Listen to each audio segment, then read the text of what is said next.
Good morning, everyone. Let us commence with the session. Thank you so much for everyone that has joined us this morning. We truly appreciate once again that you can join us on our webinar series that we've been having in the past 6 weeks. We're on our 6th session this morning, and my name is Ngcobo, and truly a pleasure to continue facilitating these sessions for us. 6th webinar series is brought to you by the Municipal Edge as well as the Future Cities Africa, and also other partners being Cigfaro as well as Salga playing a support role in this regard, which I appreciate as well for being part of these sessions.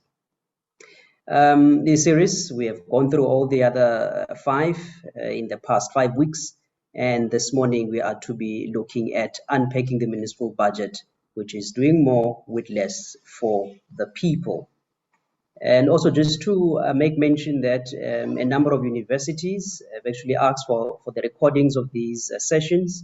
So just be aware that we are recording them and then also disseminating them to all the stakeholders who require the use of the information and knowledge that is being shared in these sessions, which we have received very, very good feedbacks in the past couple of weeks. And we also hope to set up a future series in this regard, especially working with the higher institutions of learning. Importantly, today's session is proudly sponsored by MetGovis, which we truly appreciate. And in brief, as we can see on your screen, they are quite well vested in knowledge in this subject matter, having been founded or established in 1993, dealing with issues of property and revenue management solutions. And the software that the company provides is relevant and appropriate, that unlocks municipal revenue. And what we've highlighted there in those bolded words, that the solution delivers a result, which then makes a difference to the bottom line, which is very, very crucial in this age for municipalities insofar as financial sustainability is concerned.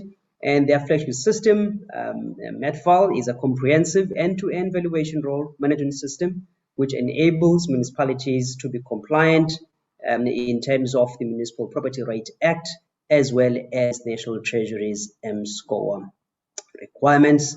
And then lastly, they are an intelligent property management solution for municipalities as well as other property professionals. So from that, thank you so much, MetGovis, for ensuring that we can have today's session. And our speakers for today, lead speaker being the well-known and very well-respected Mr. Jan Hattingh. For those in local government, especially in the finance, everyone knows Jan Hattingh. You know, they always receive emails, and we know the work that he does over the years, which we truly appreciate, and we honor and respect that.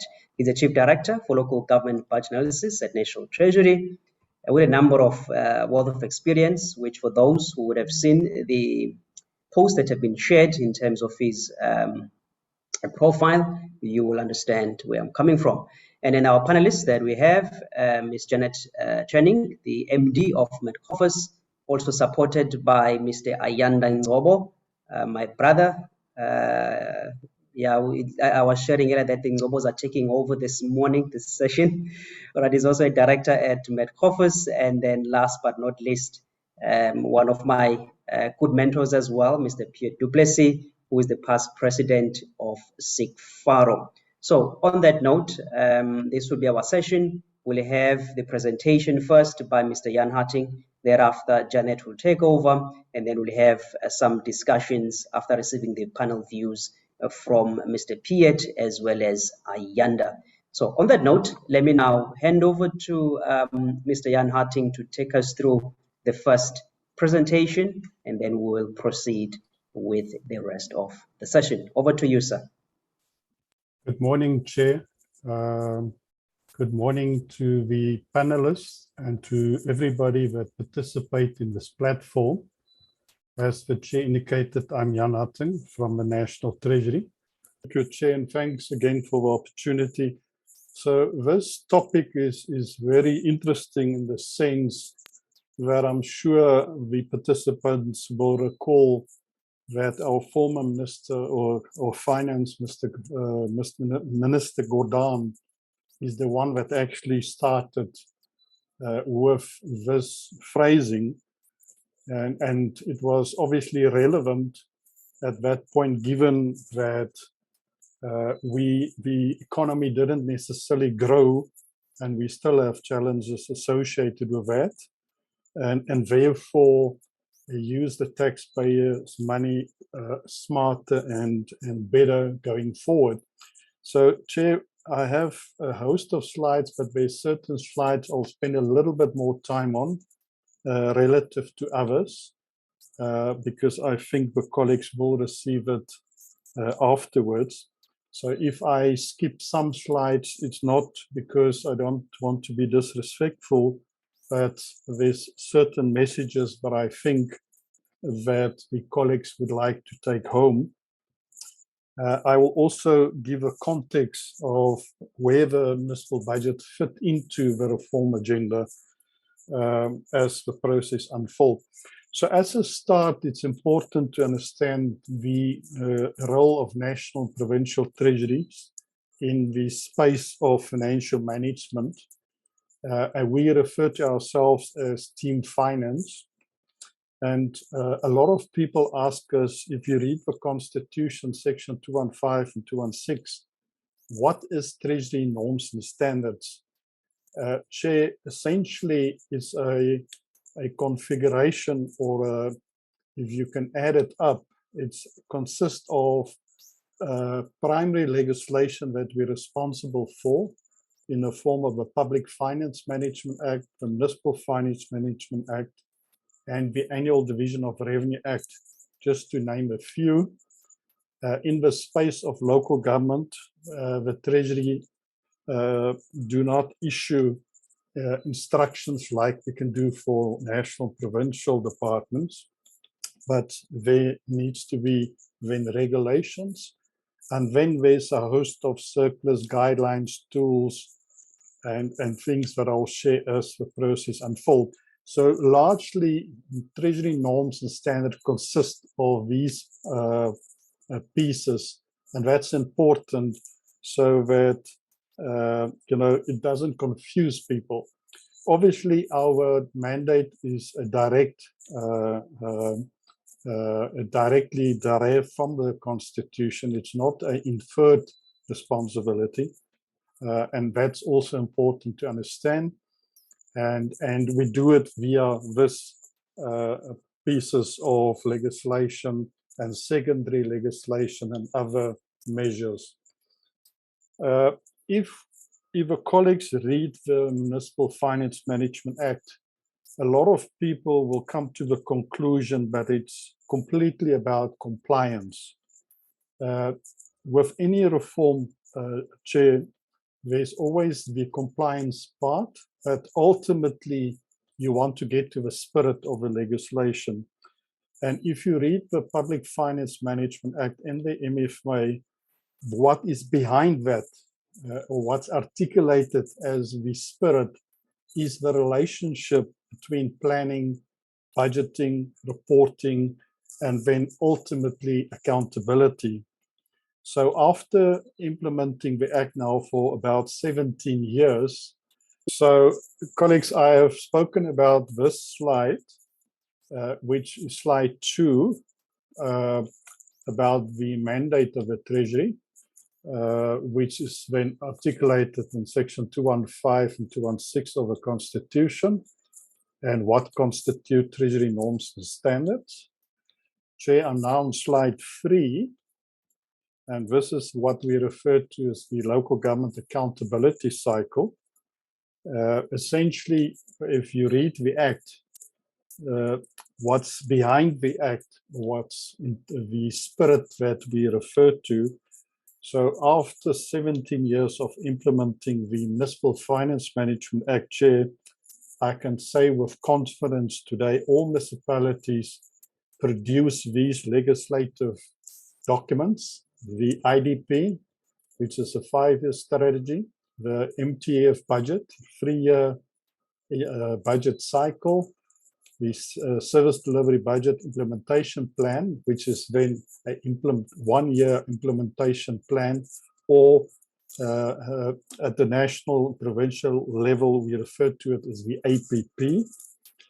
Then we have the in-year reports, the annual financial statements, and then the annual reports. Now, so all municipalities produce this.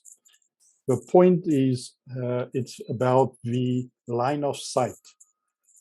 And if you read the latest Auditor General report, after these many years of municipalities producing these documents, then we still have a few municipalities by the cutoff date, which the Auditor General must conclude its audit, that there's a few outstanding. Now, similar to national province in the early years, this was consultant driven, but over time, the practices is institutionalized, and then the municipalities have to produce these documents themselves. So again, it's about that relationship between planning, budgeting, and reporting, and then you have the loop that close this and it feed into the planning processes. Now, with the standard chart of account, we have now a set of information that you can then use to produce planning, budgeting, reporting. So you have the same set of information across the spectrum. Again, I'll come back to the accountability cycle a little bit later again.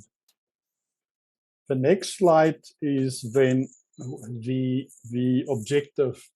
So, Chair, if you ask me why were I appointed in this position, was to try and solve two things. Is the information that challenge that we have in the space of local government, and secondly, to try and find a way to help municipalities to have meaningful budgets. Again, right at the bottom, it's about the Treasury is in the business of resource allocation. And in order to do that, you need to have information to your disposal. At the national level, national government is responsible for policy formulation to assist municipalities with planning, budgeting, implementation, reporting, monitoring, and all these then is conditions or preconditions to facilitate transparency and accountability. So we've at this now for almost 15 years. And we come from a regime, Doc, where we didn't know what was the overall budget of any, well, for local government, generally speaking. Today, I can say with confidence that annually we publish a consolidated set of information. And not only do now we know what's the overall budget, but it's also multi-year nature. And linked to that, we also then quarterly produce financial information that includes conditional grant performance. Chair, I'm now on slide 5, and I wanted to try and articulate in 2 slides the last 17 years of work that the Treasury has tried to facilitate to improve financial management, but then linked to that, the budgeting system. So everybody, I'm sure, is aware that the Act was enacted in March 2013. We have issued a suite of regulations. To date, there's 9 of them. 3 of them are critical for this discussion, and that's the Municipal Budget and Reporting Regulation, the Standard Chart of Accounts Regulation, and the Cost Containment Regulation. Those are 3 pieces of law that is fundamental to today's discussion. We have then also issued a set of guidelines to assist municipalities with a host and a range of issues. We do issue annually circulars, and I'm sure the colleagues are familiar that we now issue as a routine matter 2 budget circulars, one early in December, and then a week after the national budget, we also issue a second circular And this is where we try to articulate and guide municipalities of how they should consider in their budget planning processes national priorities and the funding that is set aside for that purposes. We have a MFMA helpline to assist municipalities with any queries and difficulties that they have with the interpretation of the Act. We then, over this period, have put in a budgeting system in local government. And for the smart accountants with us, Doc, we have an accrual budgeting system and accrual reporting system.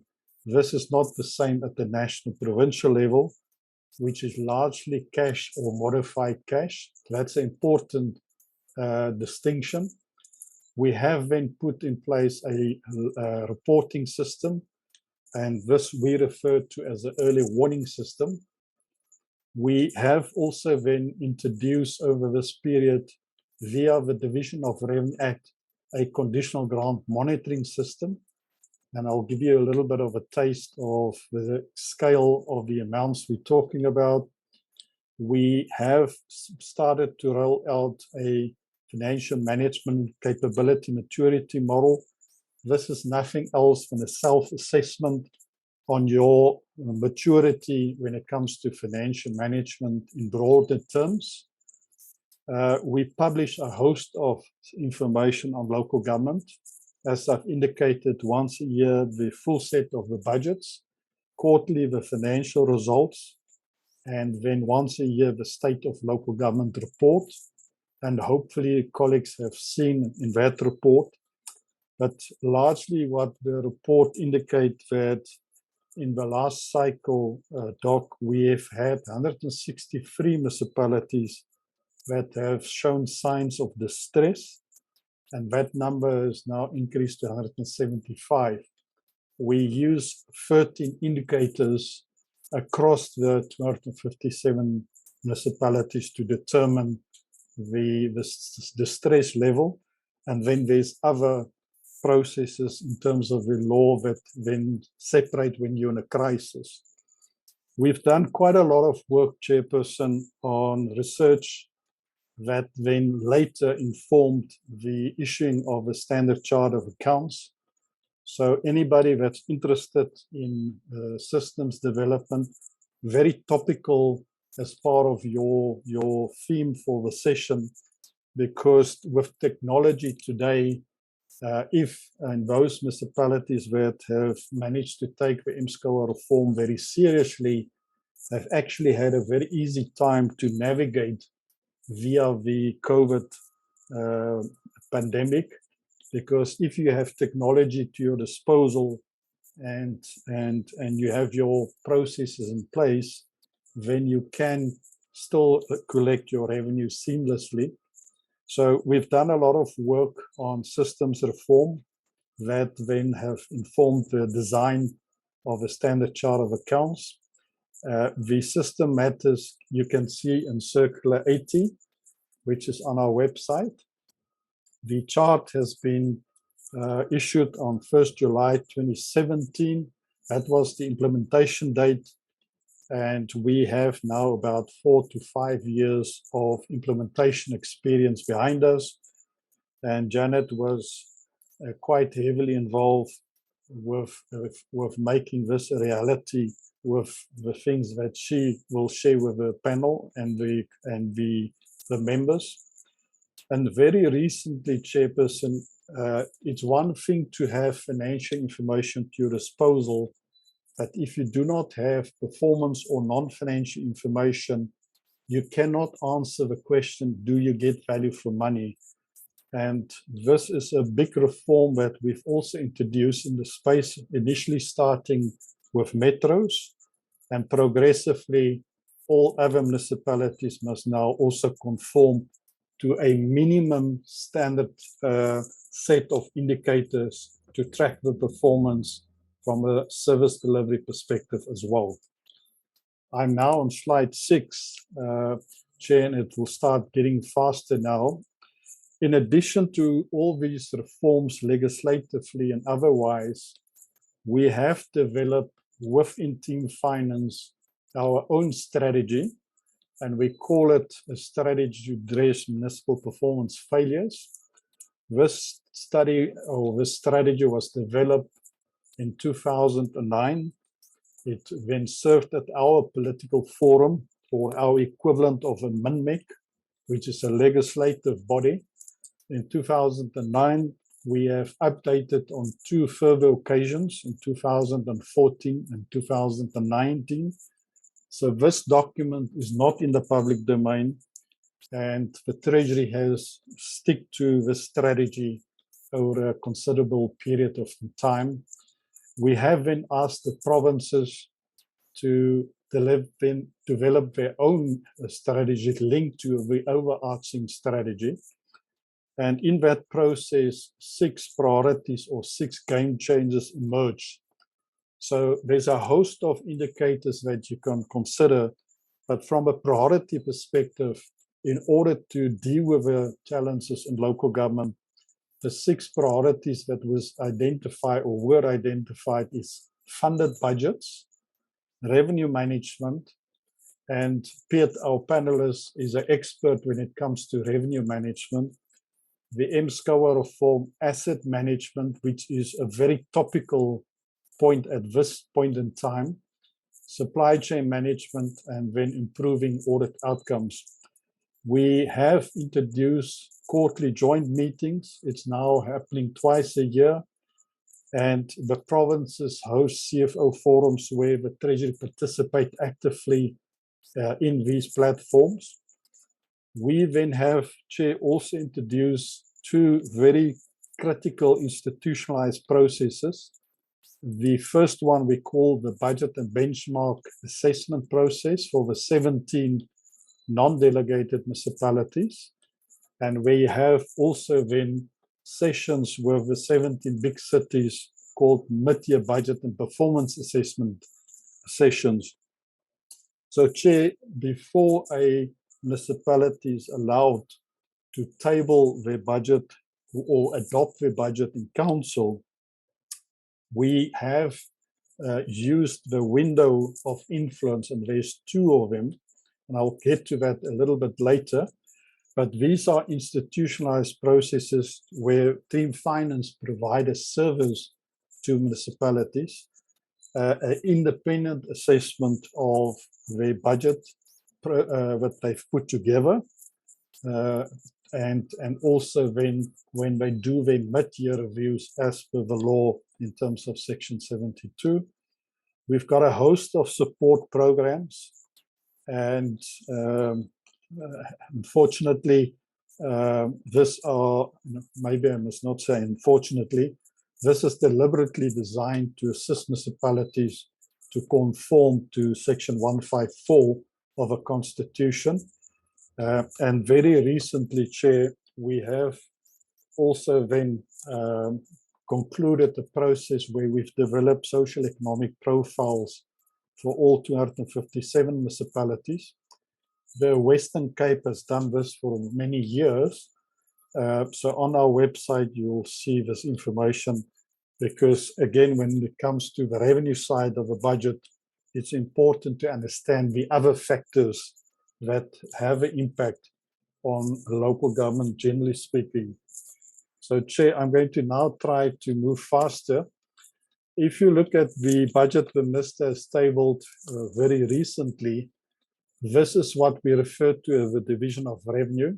It is a constitutional requirement.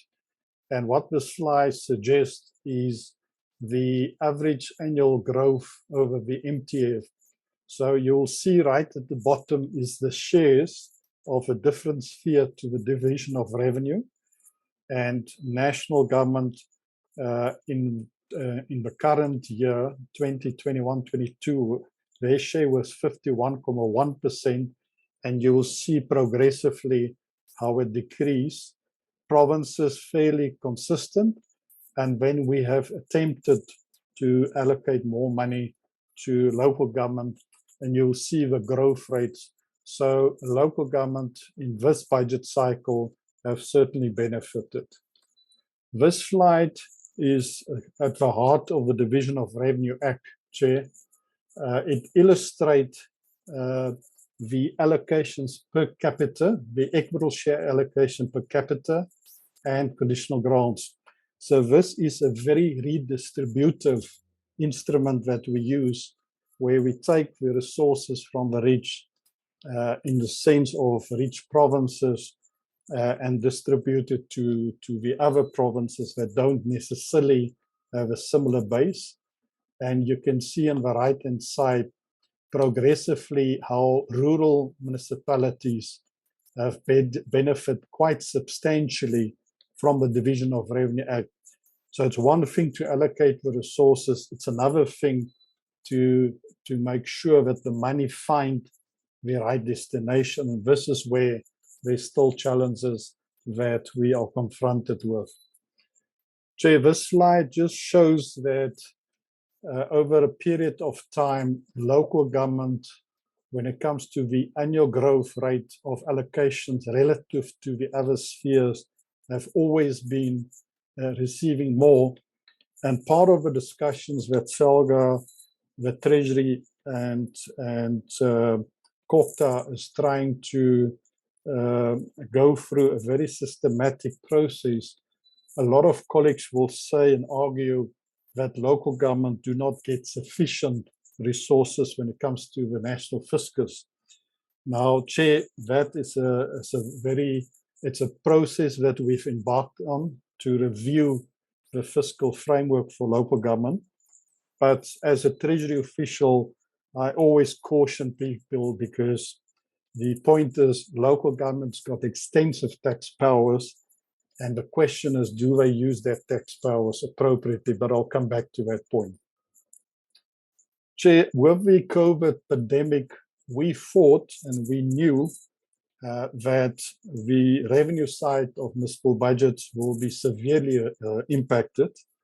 We've commissioned a bit of work, and specifically we've done a number of studies, but in the metro space, we've done a specific study as well. The trend lines, however, suggest that our municipalities, and that's not all of them, but on aggregate, that they actually bounce back quite fast. And we were very surprised. If you look at these graphs, you will see this is information per month.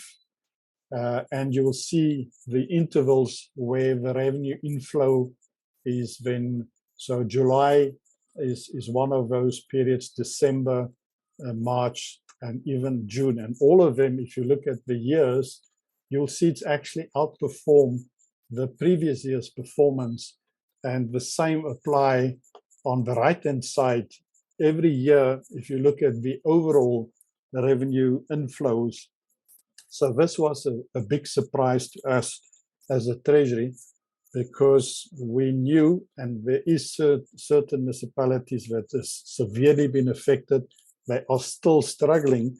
And in that process, in the previous budget cycle, I'm sure colleagues are familiar that we did make a contribution to assist municipalities to navigate this. And I'm talking about the 20 billion rand that was allocated in the previous budget cycle. If you look at the municipalities allocation itself, it's on the screen, and we are saying that the growth relative to the other spheres is quite healthy in this budget cycle. So again, the colleagues can look at it. It's articulating the equitable share part. There's the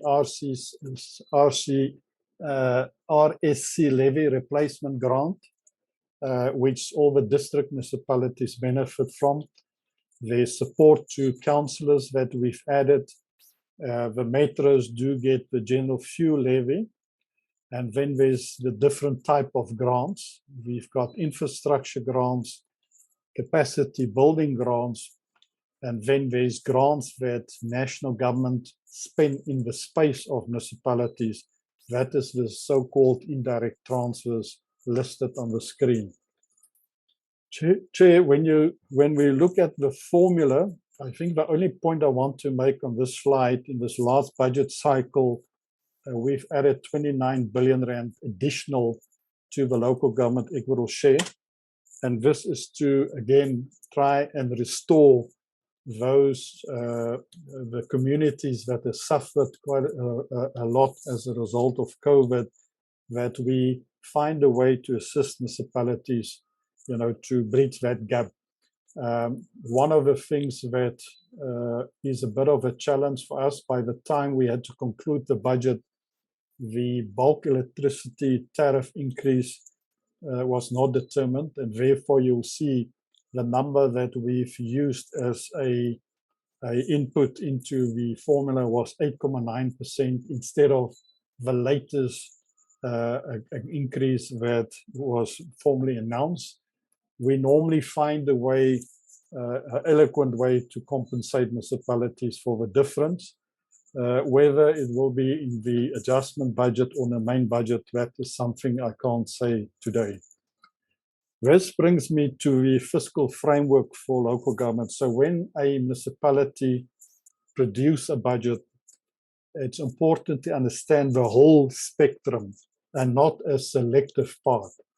So municipalities, as is indicated, have quite a huge tax power or tax base in the sense of legislation.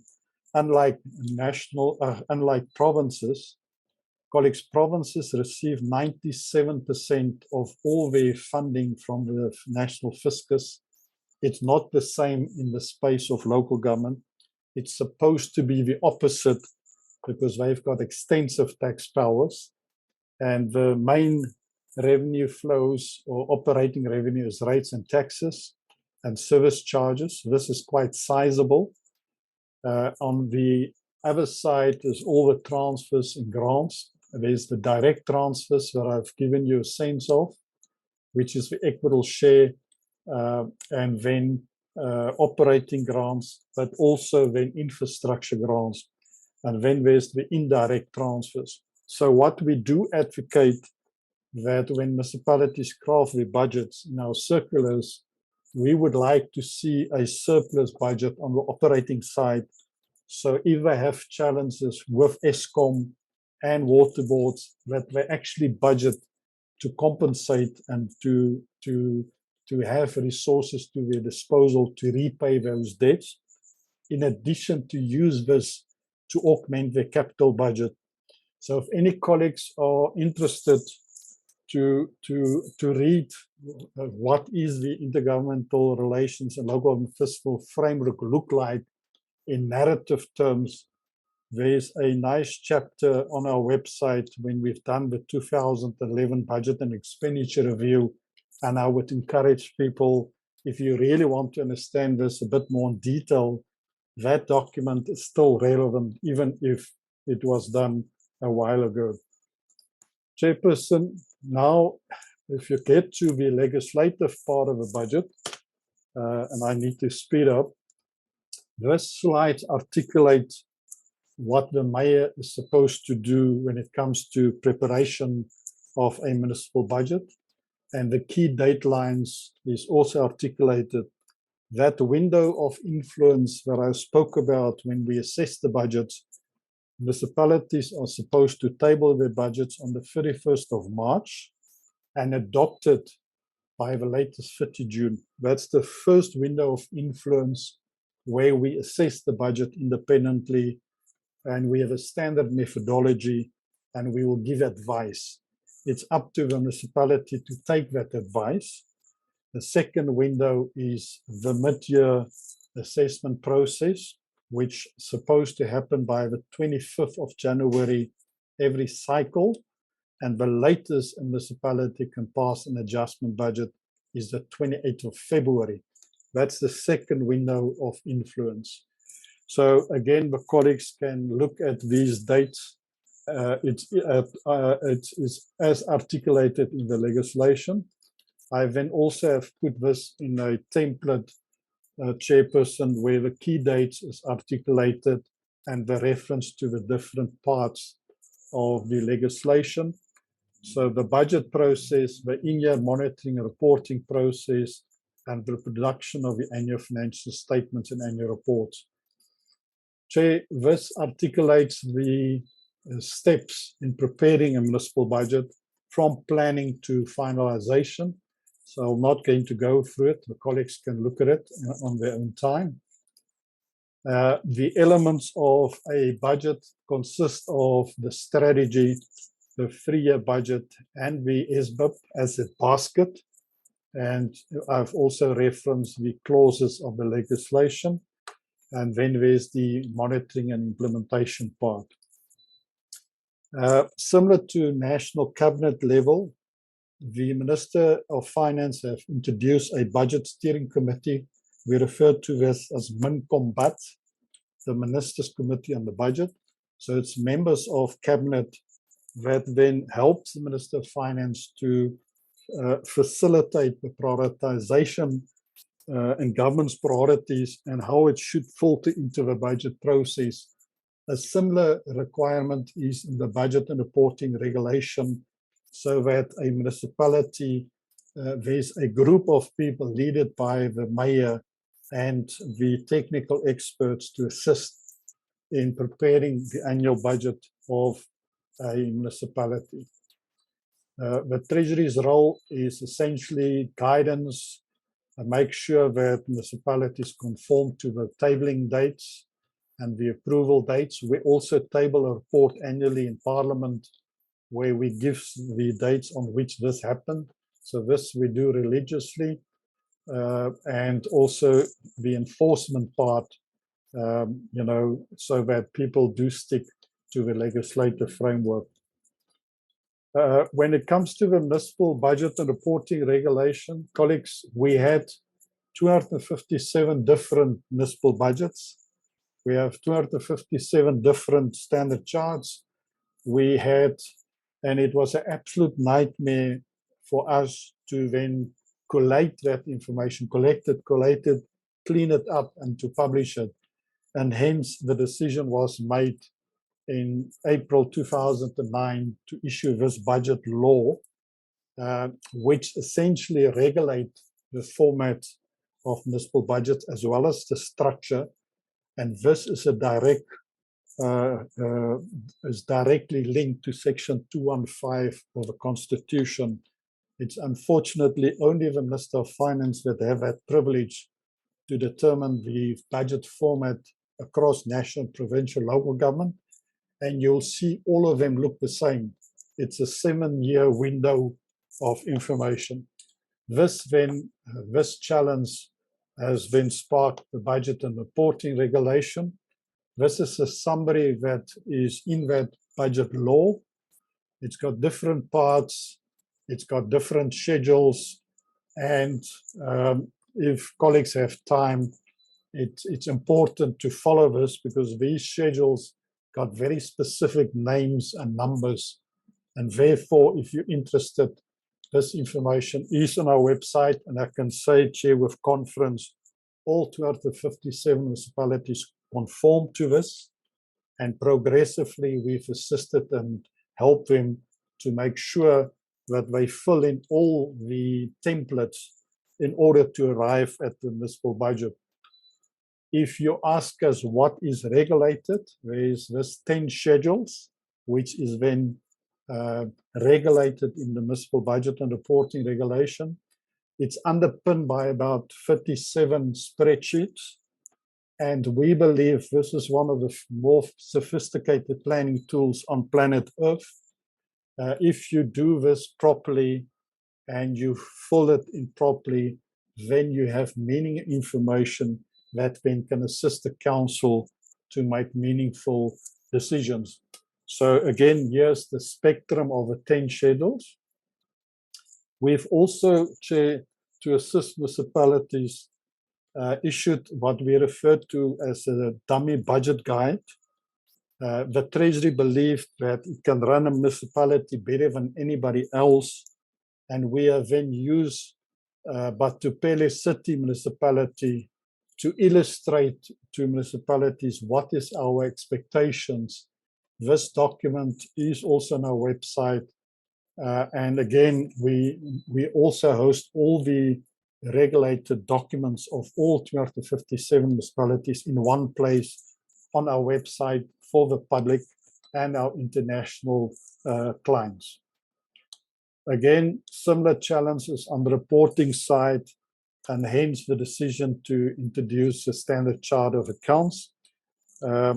If you ask what is Ngcobo all about, it's essentially a uniform classification system at the transactional level, and therefore, if you know what's repairs and maintenance in municipality 1, then you would know what is repairs and maintenance in municipality 257. So, and based on this reform and the systems reform, we've introduced this as a organizational and a business reform. Again, those municipalities that saw and understood the benefit during the COVID period, they've actually had a fairly easy time.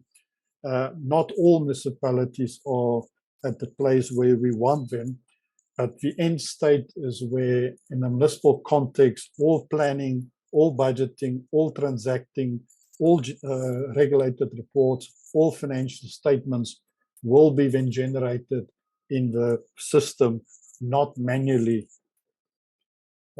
This is our budget assessment framework, the criteria. So we look at credibility of municipal budgets, and there's different components. We look at the relevance of the budget.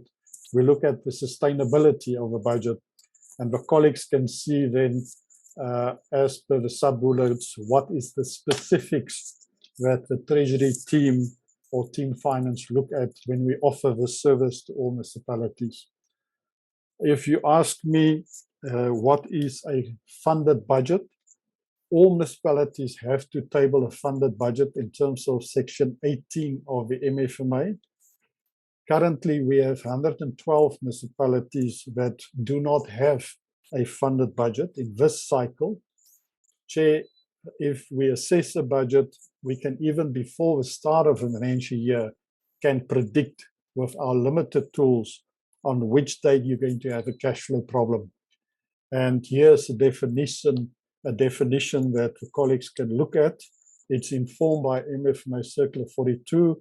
We've also issued a guide on the 10th of March 2008. And in the formats that we've designed as part of the budget and reporting regulation, it's like a self-assessment that you do. You assess the budget till it's funded. And there's two key tables that we look at, table A10, table A7 and table A8. Those are the two critical slides in any municipal budget document. If you look at that, you will be able to see whether a municipality will have a funded budget. Chair, when it comes to my almost last part, in addition to the criteria, we have done quite substantial work to understand municipal sustainability, and we firmly believe that these 4 pillars is critical. So if you do not have proper institutional arrangements, proper management in place, proper skills in place, you do not have governance in the sense of how council conducted generally, and your financial health. So all 4 of these pillars have to work in harmony. And so when we assess a municipal performance, municipalities' performance, generally speaking, we look at these 4 pillars. And it's almost like a precondition. You cannot say to a Treasury official, I'm going to help and try and focus and improve service delivery, if your governance is not in place. And the audit report is a good indicator of governance or financial governance. And therefore, we are saying to our municipalities, you have to make sure that all these preconditions are met in order to facilitate proper service delivery. We've done a lot of additional work. We've also started to look at the other factors, and this is where this work of the social economic profiles is critical to look at. And then there's things that's outside the control of municipalities, legislative imperatives and things like that. The point I want to make is when we assess municipalities' performance, we look at these pillars. Inefficiency, if you ask us what's the real problem in local government, this slide articulates anything that relates to failure. It's linked normally to poor management. It's about what we refer to as local political economy. It's a fancy word for political shenanigans. Then there's the socioeconomic challenges, and this is where this work that we've done in the socioeconomic profiles is giving us a sense. We've also done 4 studies on viability. There's the systemic problems, and then the big elephant in the room is normally the procurement reform related matters. This is normally the biggest item in the Auditor General's report. And again, the new procurement bill will hopefully assist us going forward to come up with something that can really facilitate service delivery and not be perceived as a stumbling block. And I'm not saying by implication that it is. Sometimes people choose to use things in a particular way. And if you want to improve service delivery, we do advocate that you should uphold the law at all costs. Chair, COVID has had a massive impact, and it exposed the government system completely and a lot of inefficiencies. And here are some of the spatial transformational issues that we're busy trying to get a handle on. Again, the colleagues can look at this is how we channel our investment to the appropriate places, infrastructure investment, maintenance of our asset base. Chair, we have also then designed an early warning system. This is the components of it. It's the funded budget as I've illustrated as a start. We do publish quarterly the Section 71 financial results. That also the ESCOMs of the world and the water boards have to report to the Treasury in terms of Section 41. So we try to bring that information. We produce the State of Local Government report, and it's talking mainly about financial health, which should not be confused with the Auditor General's report. We have, and we've published now on the routine matter, the triggers for the Section 138 and 140 triggers for interventions. So if you meet these conditions in terms of a law, then a national provincial government is supposed to intervene in a municipal space. We've released the second quarter results last night, Chairperson. So you will see the triggers as part of that publication. And we have also set a set of standards, Treasury norms and standards, or norms in terms of ratios that then brings you uniformity across the rating agencies, the commercial banks, municipalities, and ourselves in the form of Circular 71. Chair, there's 3 sets of questions or 3 lines of questions. If there's any councillors with us today, when they consider the budget, I would propose that they look at these questions and ask this to the officials. I'm not going to read through it. There's 3 sets of that. And then obviously one of the themes that is part of today's session is, unlike national and provincial government, in law, municipalities between that window of influence, 31st of March, and the adoption of budget, this is where public consultation must take place. Some municipalities do this exceptionally well. Others is doing a bit of lip service.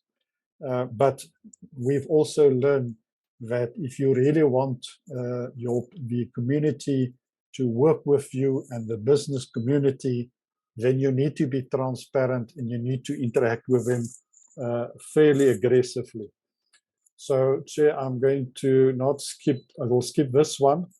I've said if you use technology properly, there's other ways in which during the COVID period that has been allow us as a collective to become much more creative than we've been ever before. And there's the link to the technology part as well. In conclusion, Chairperson, as I've indicated, we've got a cruel budgeting reporting system. It's not the same as national provinces. The formats in the budgets, the structure and format is being prescribed. That brings uniformity across, and therefore the collection of information and the comparability across municipalities, it makes it so much easier. I have spoken about our budget circulars, which I'm not sure the colleagues have been able to look at this, but we try to guide based on what municipalities tell us or things that they're struggling with. We have a standard methodology, the funding compliance methodology, and later in the slides at the back, I did include some of the elements of that methodology. We now have a standard chart that makes not so the budget is standardized, the reporting is standardized, the chart has been standardized. We've issued the performance indicators.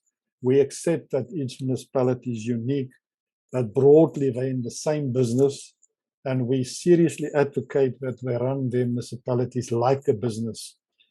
As far as the point that I've made, that municipalities have a substantial revenue base, and what we've seen over time, the more we invest as national government in the space of municipalities to assist them to deal with backlogs and inequality and those things, the less it seems that municipalities are keen to collect their own revenue. And if you look at our second quarter publication, you'll see the outstanding debtors at book is now standing at 264 billion rand. Now, recently, some of the municipalities, and it was triggered by City of Tshwane, has now started to do what we've all along advised them, to enforce the credit control policy. And if you ask me, can we determine value for money? We need to look at, on the one hand, the regulation on cost containment. There's a big issue about consultants in the space of local government, but cost containment, generally speaking, when you conduct your business, the more we've invested in the rural municipalities, Chair, which is supposed to be what we're supposed to do because their revenue base is slightly different, although the fiscal system compensates in the equitable share part, but also on the grant part. But the more we invest, unfortunately, what we do see in the numbers is that the money goes to personnel-related cost. Now, the president has been very bold recently to say government is not supposed to be creating jobs. By employing more people is not job creation. And that's something that is something we haven't been able to communicate properly, because you need to have an eloquent balance between your service and your staff component. There is ratios in Circular 71, but each municipality needs to decide on its own merit. And then in order to determine value for money and to see where the taxpayers' money is used productively, you need to have value for money. And the way to do that is a combination with financial results and indicators. And this is where Circular 88 has, the first edition was issued in 2017. And you will see there's now 3 addendums to that, initially targeting metros, progressively with the support of COTA, we're busy rolling out to all municipalities. Chair, and all the reforms that we have facilitated since the inception of the MFMA is about the spirit of a law, which is policy formulation, planning, budgeting, as I've explained. And all these initiatives that the Treasury has put in place over the last 17 years is to give effect to what is in the Constitution. We have developed two tools, and if you haven't seen this, if you're a councillor or a politician, I would advise that you look at municipal money every day when you're sitting in a meeting with your officials, because your municipality's information is at the press of a button, so you can see it if you have a cell phone, a tablet, or a PC. And we have recently also revamped our website, where all the information that we collect from municipalities, not only the legal documents, not only all our guidance, not only our documents that we process in the form of products, but everything is hosted on our website. And Chair, I always invite people to tell me if I can find another country in the world that have the same set of information, then I'll donate my small salary to them, because I don't think you're going to find it, but I'm open to that challenge. Chairperson, that's where I have to stop. Thank you. Thank you so much, Mr. Hattingh. In my other life, the young life, I was taught that when a great preacher shared his message, you can't neither add or remove any words from that. So thank you so much. Those were truly insightful, and very much knowledge has come out from the presentation, which will be so useful going forward in terms of what we want to undertake for our local government. Much has been done by National Treasury, but definitely from the presentation, there are still challenges that are faced by municipalities, and all that is currently happening at the present moment. It means that definitely there is more that we need to undertake. But from what has been shared, truly insightful. As you will also notice from the comments on our chat box, you'll realize what I'm actually saying. So I appreciate that so much. So at this time, let me bring on Janet just to also share a presentation in terms of some solutions that we can look at for local government insofar as the budget for the people is concerned. Right. Good morning and welcome everybody, and thanks Jan for an excellent presentation. That's definitely straight out of the textbook. I'm going to spend a bit of time speaking about stuff that isn't necessarily in the textbook, and my presentation addresses the solutions that we're going to find outside of the textbooks, what is happening in the world. And so I'm specifically there to address strategies and solutions for local government. We tend to be negative. There's the tendency to give up, to wonder if there's anything that you can do that is going to make any difference at all. But we work in local government, so we are by nature resilient and resourceful. And the purpose of this presentation is really to show you some of the strategies, some of the ideas that are coming through both locally and from international best practice. There's no one size fits all. Be selective, but be defiantly optimistic. So from a global perspective, we're watching what is happening in the Ukraine unfold, and it is horrifying. And can we manage it? No, we certainly can't. And does it affect us at the bottom end of Africa? And I'd like to say, yes, it does. So there are two screenshots at the bottom of the screen. One on the left pertains to the price of oil, which is now over $130 a barrel. And the other one is on the right-hand side, looks at the price of wheat. So wheat has escalated quite astronomically in the last few weeks. It is being stockpiled by China. We've already seen an impact of this on our fuel rates, in which the SARS circular that was issued now has escalated from a 3 Rand 82 per kilometre to a 4 Rand 18 per kilometre. So this is affecting us. Most recently, we've listened to the State of the Nation address. We've also had our provincial addresses. And there are two elements on the slide that I want to bring your attention to. One is around the structural reform, and the other is the growth indicators of 1.5% to 2% per year.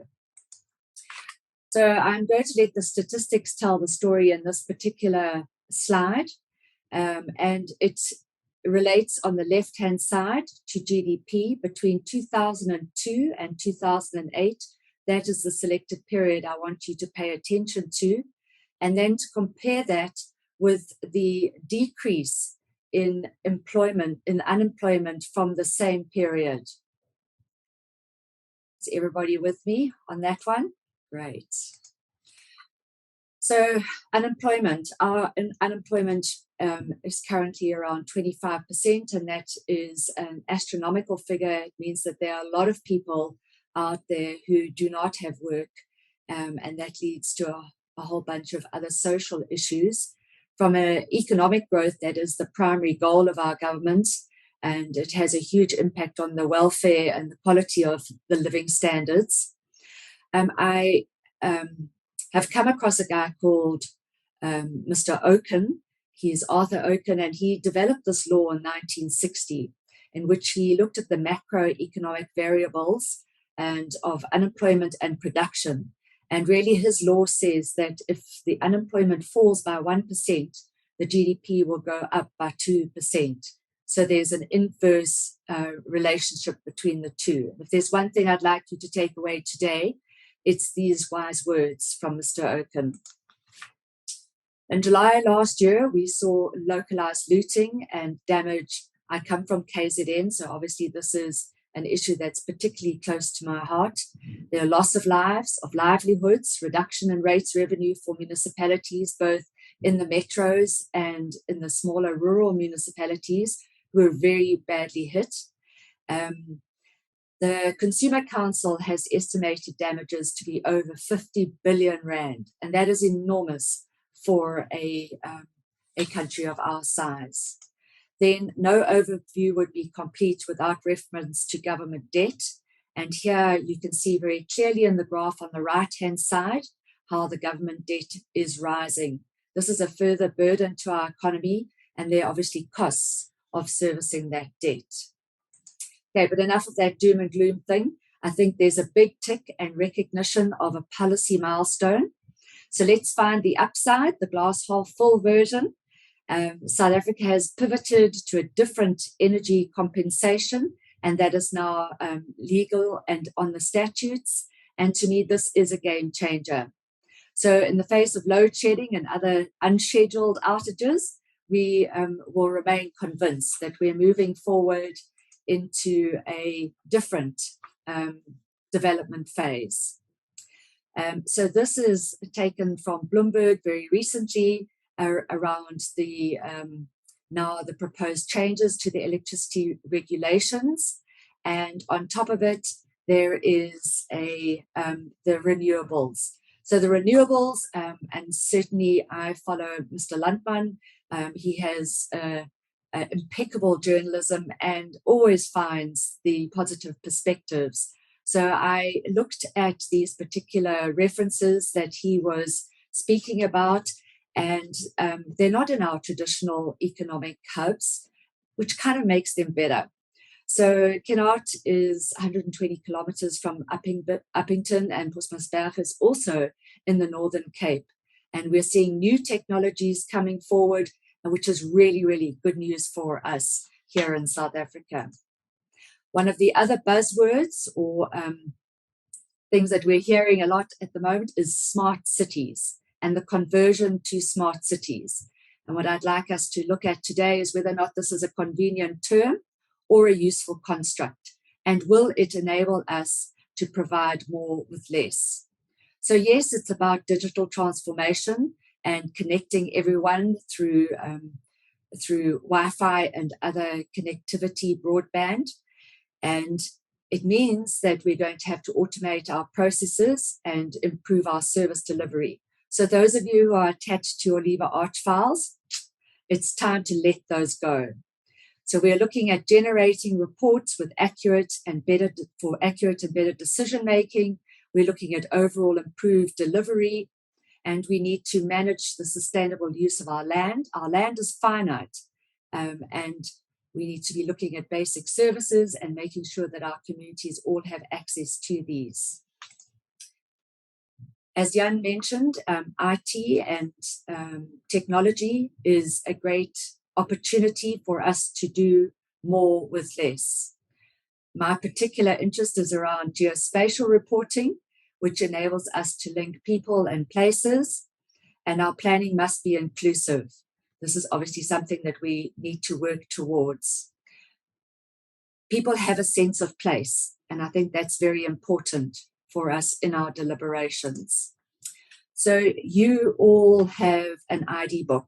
There are 60 million people in South Africa who have an ID book.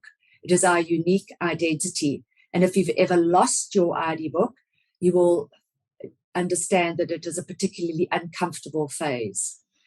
So similarly, land also needs to have a unique identifier. Sorry, I'm just having some technical issues. Have we gone back to the SG code? Could you just confirm with me?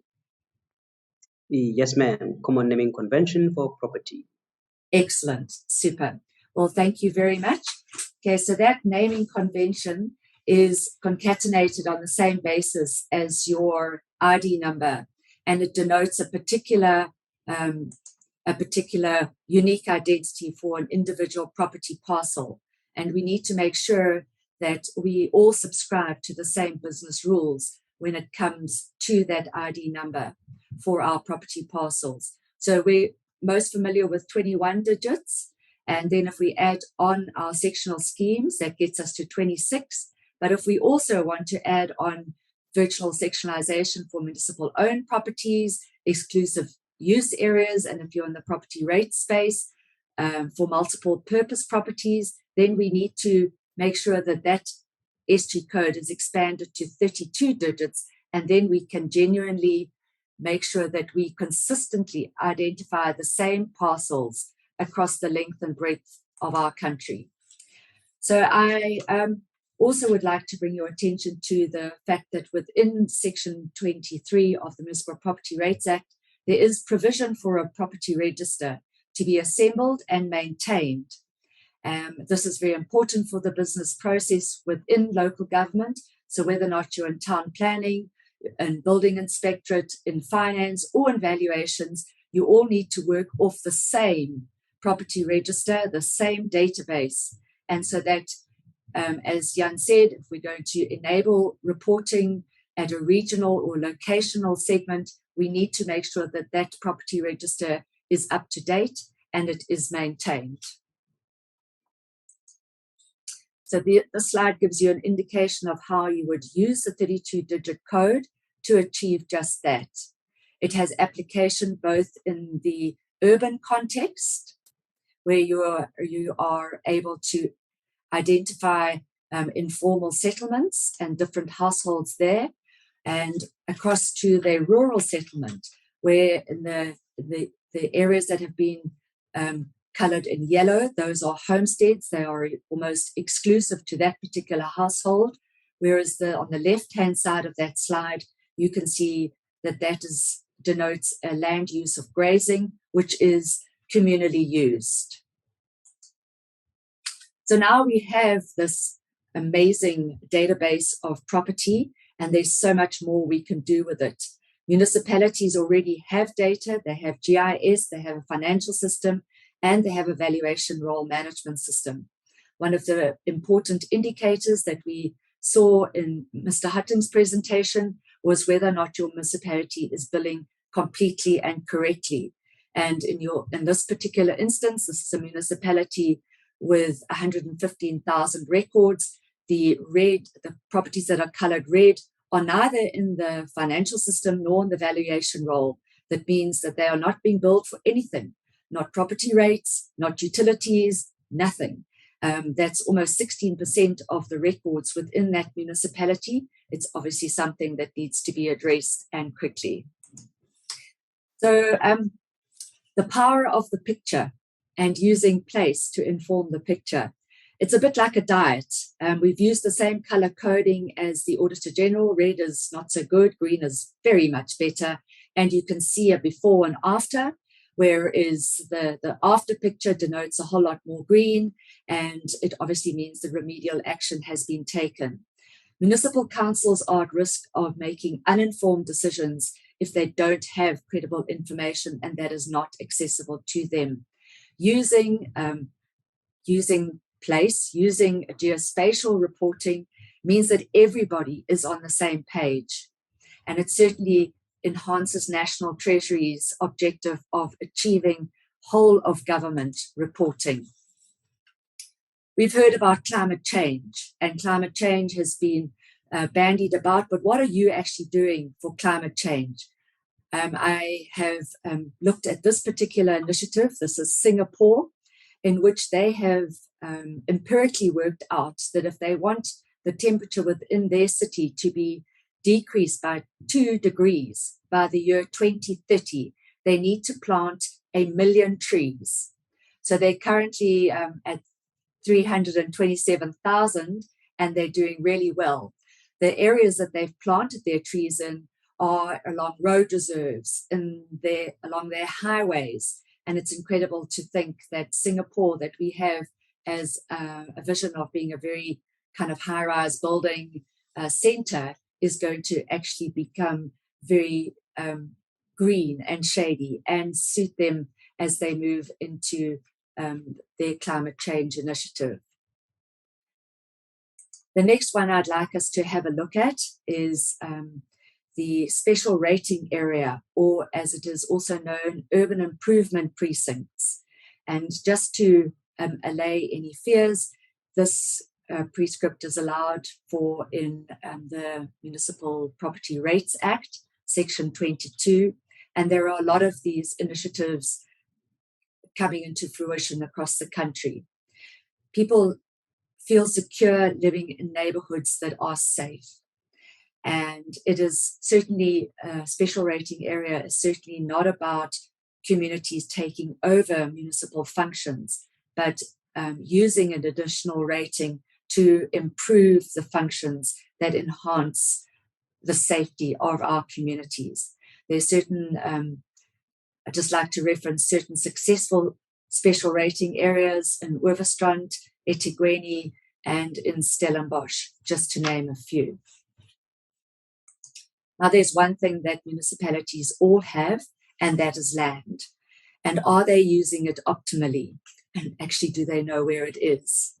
So vacant land is a great catalyst for development, whether or not it's outright disposal for development, or whether or not it's through a public-private partnership for strategic investment.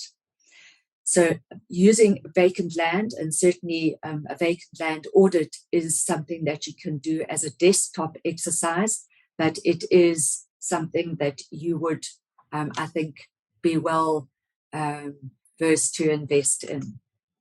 And then there's always skills transfer. Okay, so I work in the software space, and if I walk into a municipality and they have outsourced their IT, then I am instantly concerned. And if I'd really like to have a message that you should not be outsourcing your IT management service.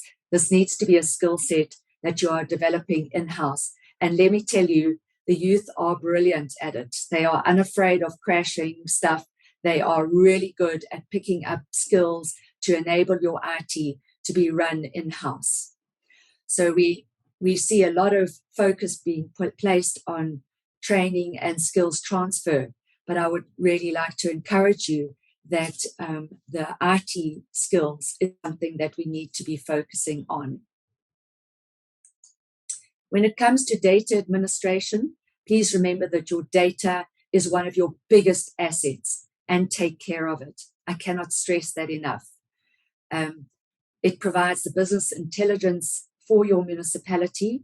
Your data is yours. Look after it. Treat it as you would your children. Nurture it, grow it, check on it regularly.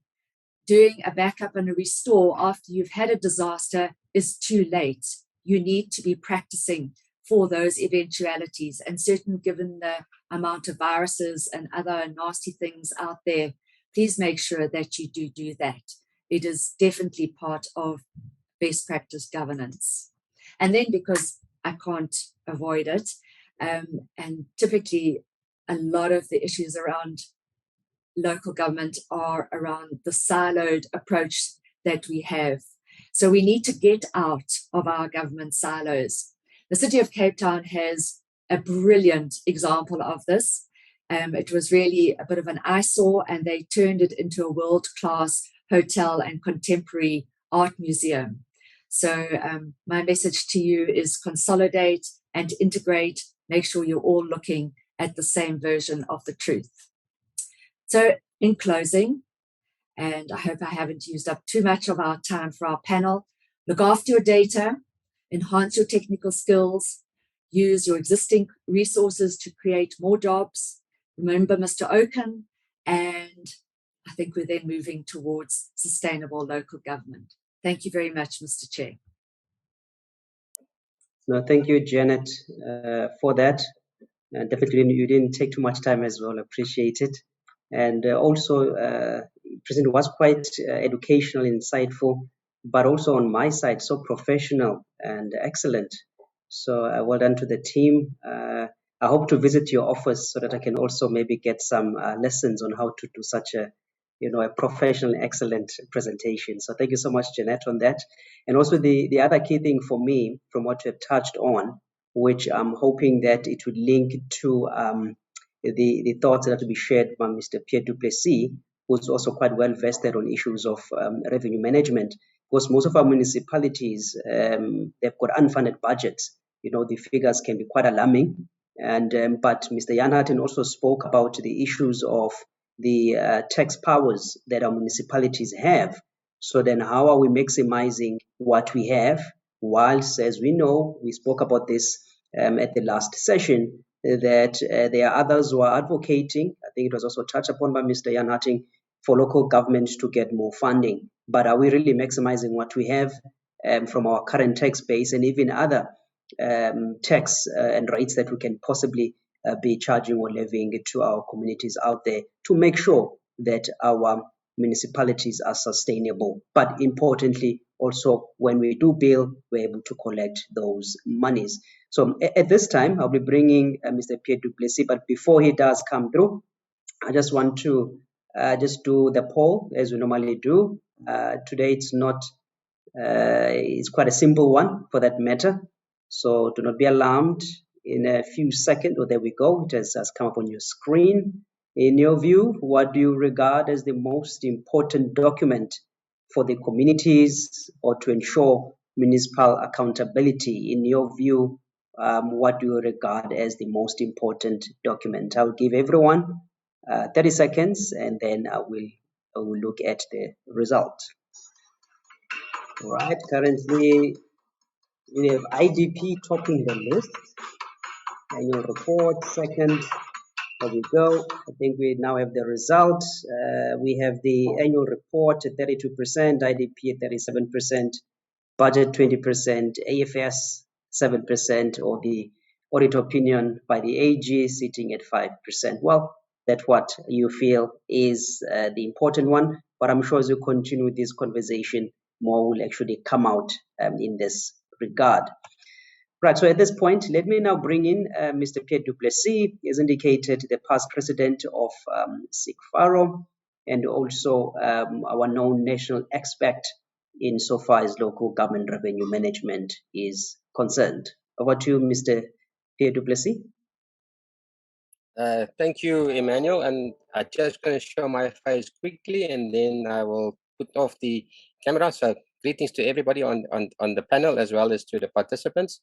And let me give some of my notes that I've made here, which I think needs to be touched on. I think Jan has given a very good overview of what is really expected from municipalities when you look at the budgeting process. And Janet, thank you for your presentation. I think you touch on those things that's close to heart.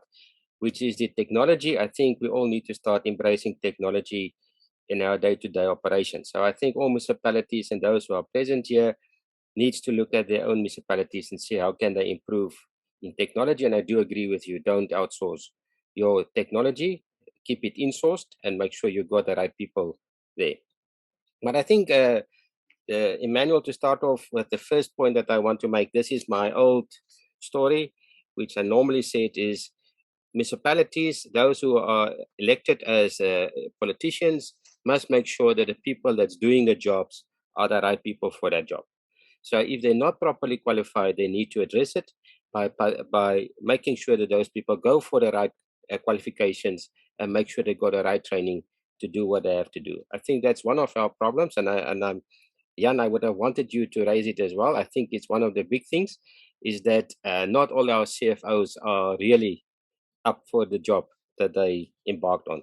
And I think we need to start addressing that as well as a way forward in addressing the ailing municipalities. The big thing that I think Jan has picked on that is very, very important is a funded budget. And this is where I'm coming in with my expertise from a revenue management side. Every year I've seen it through my career that there's always a debate, how much money can we spend? But there's never a debate on what is the affordability level of our municipality, of our citizenry. Can they still afford these increases? And Jan, that slide of the revenue increases is a very informative one. There's just a thing that I think that we all should remember, that there is a difference between revenue increase and cash flow increase. So I think something that we need to know. And for those who is here, I saw that there's a question on the list of questions of somebody who asked about ward committees. How do they get this technical things known? How can they make it more easier for themselves? I think what is important for any person who's a councillor or ward committee member is there's only one thing or two things that you must remember. The first one is compliance with legislation. And therefore, every municipality, according to the law, must have a code with the legislation in there, as well as all the policies. And that's the first document bundle that you must have. Read it through, make sure you fully understand what you've read. If you don't, ask the officials to explain. That's the first thing. The second thing that is very, very important then, as soon as you got the legislation in place, is to understand whether what you have in your IDP is affordable for your community. It's similar than I give you a Rolls-Royce vehicle, you have to maintain it at R1 million per service, you cannot afford it. What will be the first thing you do is selling it. So I think this is a practical thing that we must remember, that budgets must be affordable and therefore then it can become funded. So here is the thing. When the CFO is presenting the budget, I think one of the things that must come into that presentation of the budget to the council, he must prove to the councillors that he has considered affordability, number one, and second, he must show how that it comes to a funded budget. So, meaning, how did he come to the point to say my budget is funded? By showing that the tariffs that he's putting forward that is there for the community to pay is really going to fund that budget at the end of the day. I think this is something that we need to start working on, that CFOs must take that responsibility through the accountability of the municipal manager to show to the public that they have considered their affordability level. Secondly, that the tariff they put forward will in fact fund that budget in the ensuing year that's coming up. So I think a very, very important point that we need to start looking at, and people must make sure they do understand then the cost of the service that they rendered. And the principle of user pay, the president has said it in the National Conference of Salga again, that this must be applied across the board and people must start paying for the services that they use. I think often I've seen that people are too easily regarded as indigent, where they're not necessarily indigent. So I think the indigency needs to be looked into, making sure that people that really cannot afford is put in indigency. However, those that can afford must start paying. And that's not happening. And I think 20 is on the right track. All municipalities should actually get on that same boat. Another point I want to make here is cost-reflective tariffs. Costing is one of the other things that I've realized that many municipalities are no longer properly cost their services, and that needs to be done as a point of principle. Then on the ratios that Jan was mentioning as well, I think it's very important that municipalities can determine what is the applicability of the ratios that they want to apply. But as a principle, the salary bill should not be more than 30% of your total expenditure, of your total budget. Because you can imagine, if it's 30%, it means you only got 70% to do the rest. And if you are rendering services like electricity and water, on the electricity side, normally it's 60%. The bulk price from Eskom is normally 60% of your budget. So what does it left you over with? So there is very few then to look into, and I think that is a point of departure. Salary bill should not be more than 30%. And Jan picked very well on the point that the organograms is overloaded, and that needs to be looked into. And the salaries as well. Can the community afford these high salaries of the officials? I think something that we need to look into and make sure that we've got it right. Then the other thing I want to pick on, and I've seen in the presentation that Janet also picked on Mr. Uken, but there's one part in that scenario that she picked on for Mr. Uken, what he was saying. There's one thing that Jan and the Treasury, as well as whole of government, must look into. Is our social policies achieving the broader objectives of the country? Now, what am I saying here? What I'm trying to say here is, and it's sometimes a very sensitive matter, but remember, the more that we've got population growth, without growth in our economy, our unemployment growth is increasing. What Janet was saying to us is there's a direct relationship between unemployment and growth of your GDP. I'm saying there's another factor there. Growing in your population is another factor that we need to start looking, monitoring, and making sure that it is contained in such a level that it is affordable. The more people we have, it means the growth of the economy needs to increase by that same ratio. Now, it was said that you need 4% economic growth or 1% decrease in unemployment. But our population growth is far exceeding 3%. So what does that mean for us at the time when those people are getting to a working age?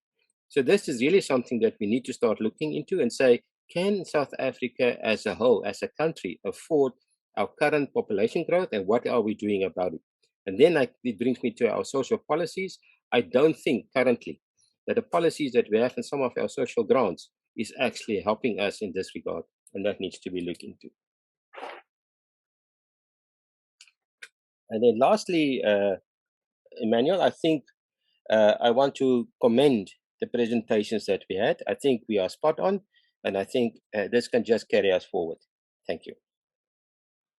Thank you, Mr. Peet. Before you run away, there's just a question that was posed on the chat, because it just links to what you just touched on by Sbusiso Ntintili. I will pronounce that correctly, sir.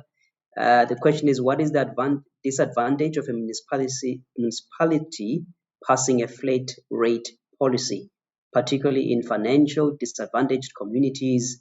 Does a flat rate payment system have any disadvantages? Perhaps just to touch on that before I bring in Ayanda, Mr. Peet.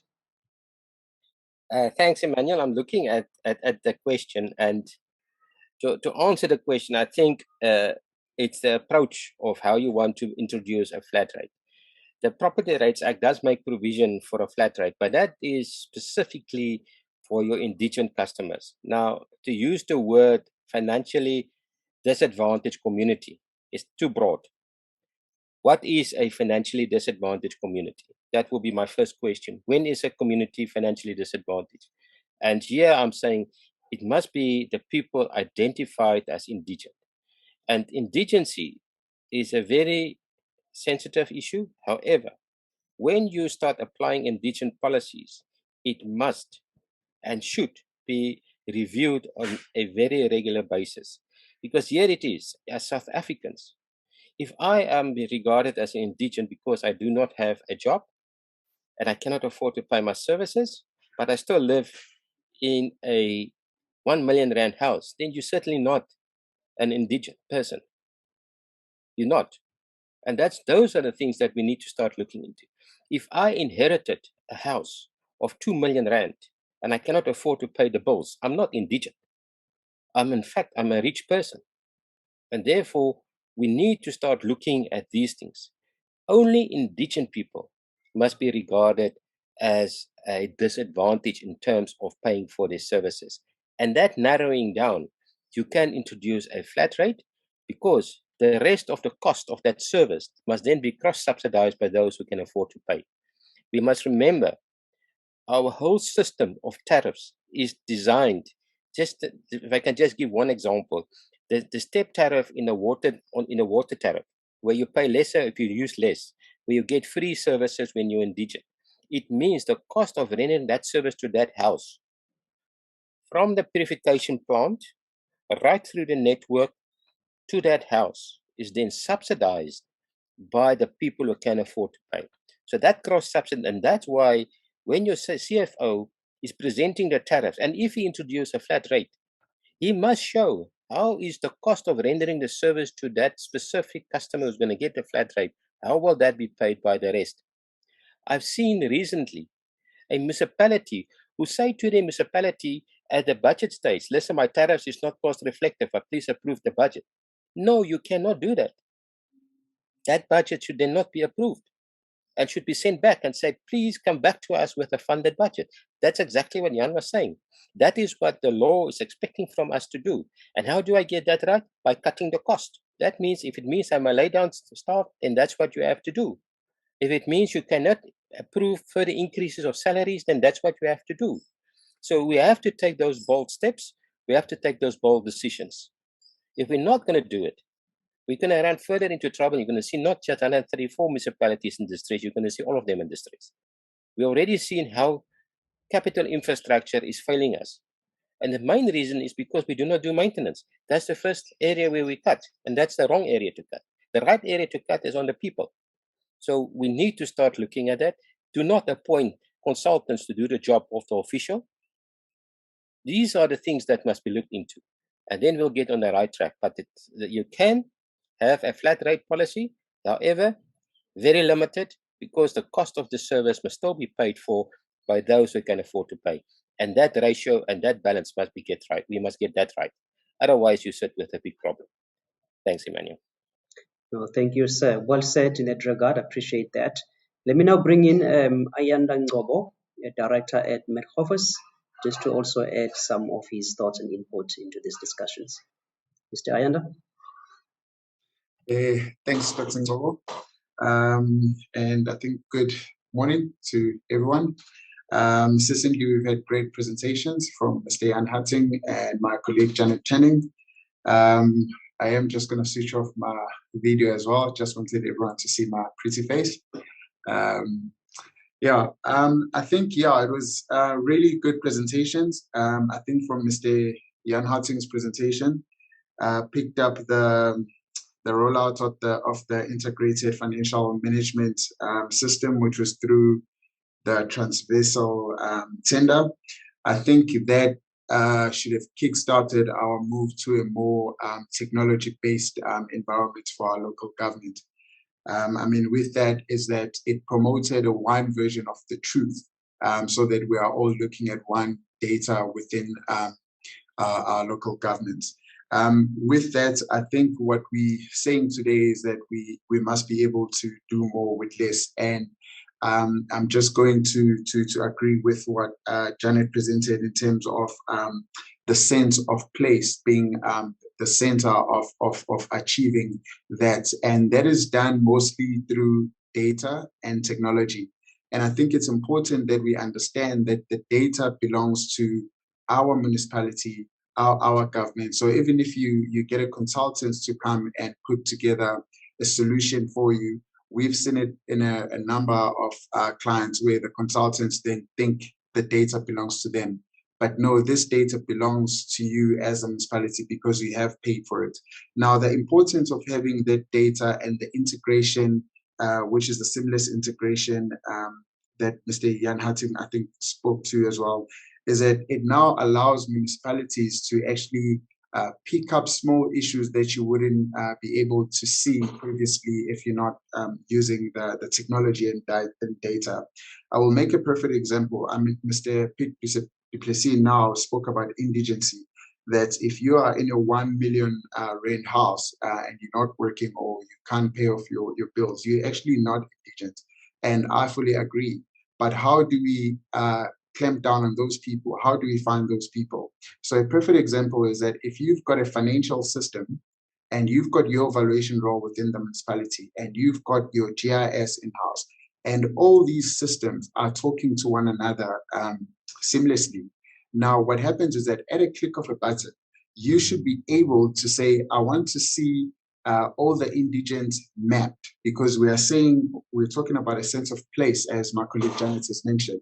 We're looking at this spatially, we're looking at a map, and you will be able to see Dr. Ngcobo's house, who has been listed as indigent, and because the same system is talking to your valuation role, you can see the value of the house. That Mr. Ngcobo is listed as indigent, but his house is worth 2 million rand. So therefore, that should be our starting point of rectifying that no, Mr. Ngcobo can't be indigent because he's in a 2 million rand house. Now, another example of that is that having these systems in place talking to one another, it also assists us with revenue enhancement and also picking up where we are losing revenue or where there's revenue slippage.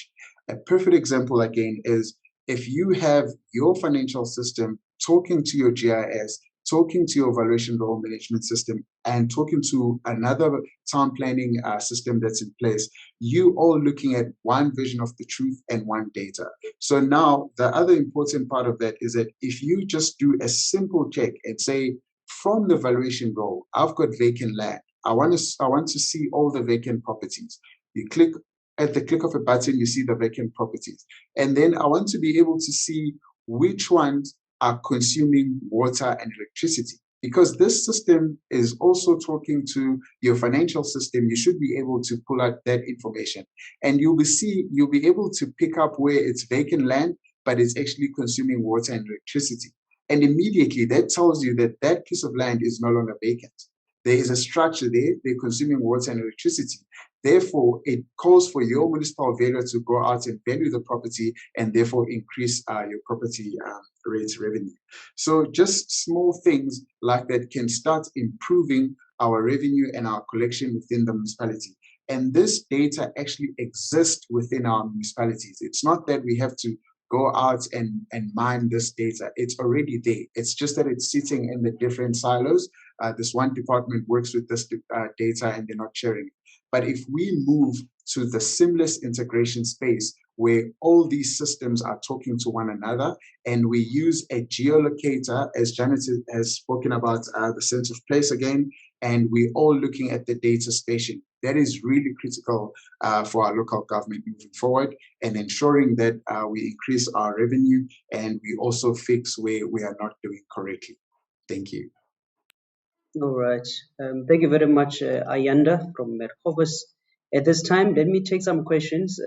There are already a few on the Q&A section. I'm just going to read them through for the purposes of others who might be able to view them. And I will direct this very first one to Mr. Hattingh, but just some protection as well for Mr. Hattingh. As we did indicate, he is the Chief Director within the Local Government Budget Analysis Department or section. So you are protected, say, where there are other instances or questions that are not within your ambit. We don't have to actually answer those particular questions. Let me go with this very first one. There seems to be a strong call internationally for the exclusion of fuel levies if the fuel prices reaches the levels that are being estimated due to the war currently between Russia and Ukraine. Will the National Treasury consider removing or reducing the fuel levies if the fuel price exceeds some threshold price? And then I'll just add on the next question by Anonymous, which is Eskom is burning a lot of diesel during load shedding period to minimize the impact on the economy. Is Eskom paying that fuel levy, or do they at least get the wholesale price so as consumers will not have to pay that levy through increased electricity tariffs? Does this affect the fuel levy payment as a replacement to the RSC levies that is being paid to metro municipalities? So, Mr. Hattingh, I'll give this for you to answer, or perhaps you can club that with the response of National Treasury for local government insofar as this issue of fuel is concerned. Over to you, sir. Thanks, Doc.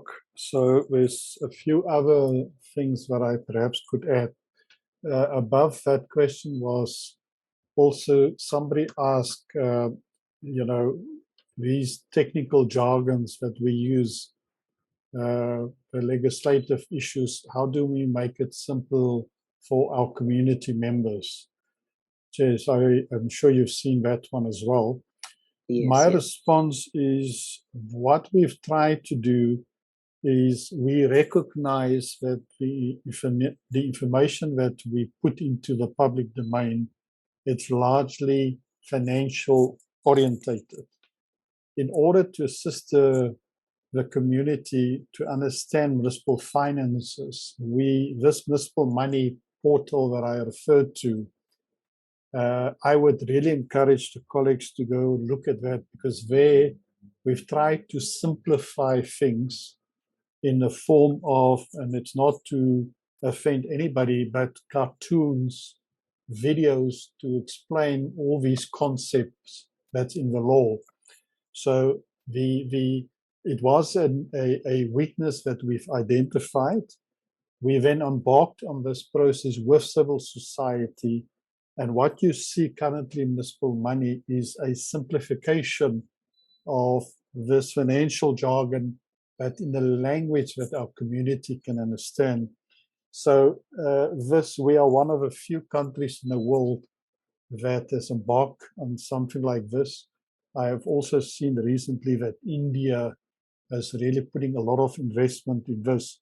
But my answer is we've done it deliberately via municipal money, and hopefully the colleague will be able to have time, and that's why we're advocating even to our political principals when they sit in parliament or when they sit in a council meeting and the bureaucrats present, just go to your app, go to your municipality's information. You've got the correct information that can equip you to say, but I don't agree with what you're saying, because the information that you have given through to the Treasury to publish in the public domain is saying the following. So that's response. The second thing I want to add, Chairperson Janet and Peet has spoken about the broad government challenges that we are confronted with as a country. And I know our colleagues have spoken and they voted that the IDP is the most critical document. Now, as a Treasury bureaucrat involved with budgeting, the budget document is the most important policy instrument in any government system, because it sets the scene for where resources will be allocated. And I'm not disagreeing with what the colleague has said, but I think in the government's and the local government space, there's a large underestimation. Some of the municipalities, and I must be careful how I say this, but are actually fixated with the audit outcomes. You can have a clean audit and you can't have a cent in the bank. And this is why we're referring to the pillars of sustainability, and it's that eloquent balance. So your budget as a policy instrument, communicating to the community what is your intentions, is actually your financial plan. So I wouldn't say I will fail my duty not to put that point. For any government system in the world to be successful, Chair, there's 3 indicators. And now I'm talking about first world countries. If you have a handle on your inflation, and remember we've got the band between 3 and 6%. If you have a handle on inflation, it's one of the ingredients for a successful country. The second one is your deficit, and the third one is your unemployment. So you could argue that we've got one of the 3 fairly under control.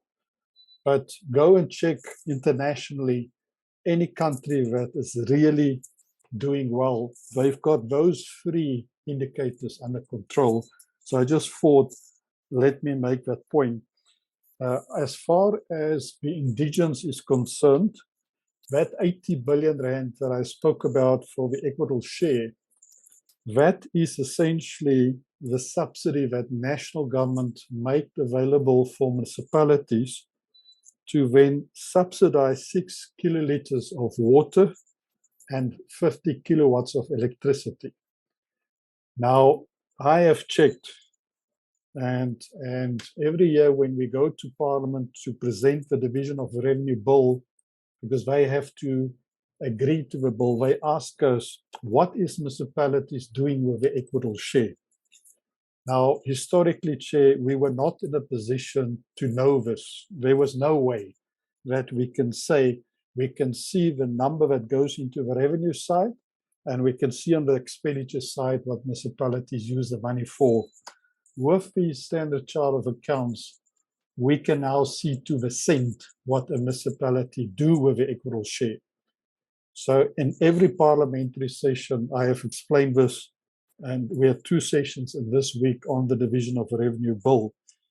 So in the future, so we've designed the chart, we have checked the numbers, but if we allocate 100 rand to municipality in the form of the equitable share, then I need to be able to draw a report out of SCO and say that the utilization adds to 100 rand.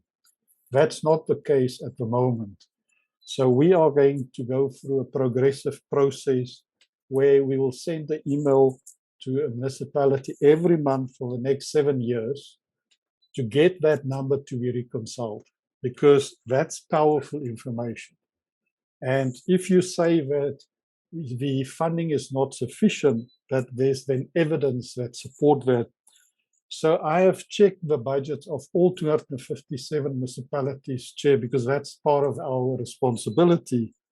There's not one municipality in this country that use the equitable share for the intended purpose. Not one. And if you don't believe me, we can illustrate that to you, because the point is, you can't say that you're not adequately funded. Then we subsidize you. And the way we calculate that is in the Division of Revenue Bill, Annexure W1. And there's a spreadsheet on our website where we illustrate exactly how it's been calculated, the population, which is the poorest part of the population, and how the formula has been calculated. So I'm saying to this audience that municipalities cannot say they are not properly funded. At the same time, if you look at our quarterly publications, there's consistent underspending, and therefore that is an argument that we have to think through very clearly. Janet has talked about smart cities, and we fully support that concept.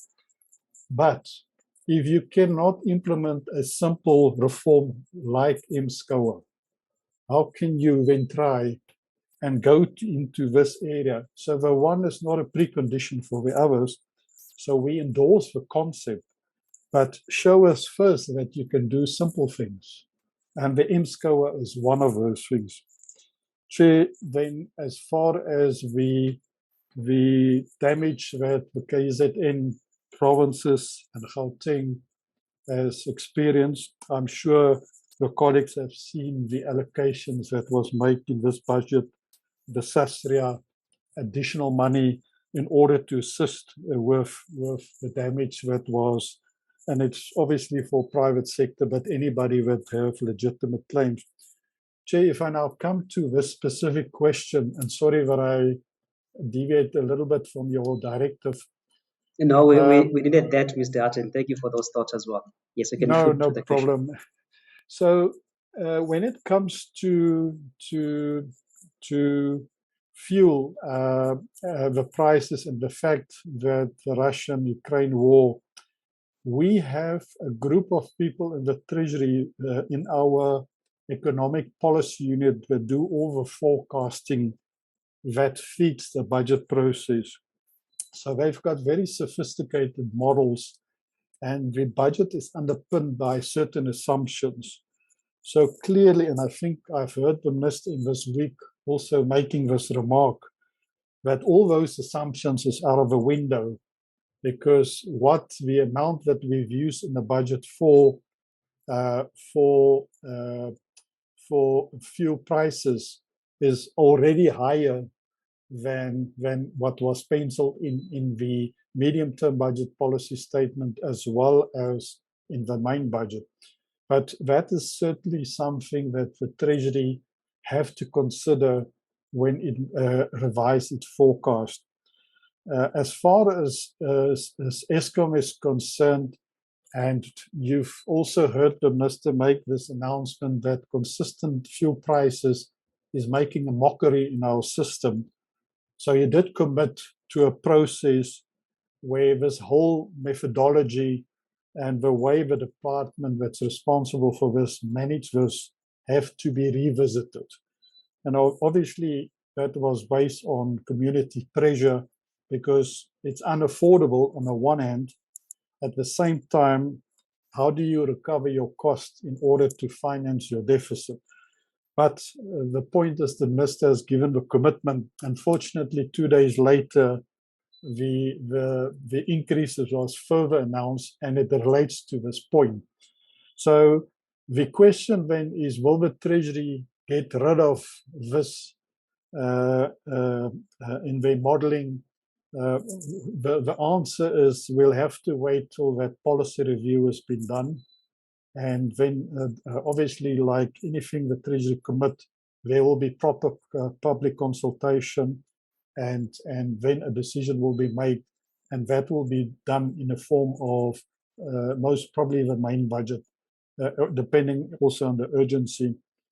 As far as the Eskom issue is concerned, the calculation for the fuel levy for metros that benefit largely, it's nothing to do with the Eskom consumption. I am not the expert on this topic. I know that because they buy in huge bulk, that they must get a benefit.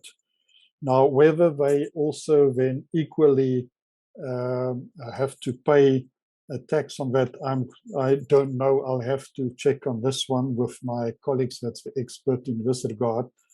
But I know for a fact that the fuel consumption and the calculations we use to determine the number for the metros is not necessarily linked to the Eskom consumption.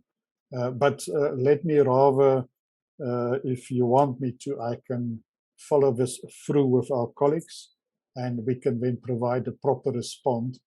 Then I see there's others, so Chair, I'll take your direction with the others. Thanks.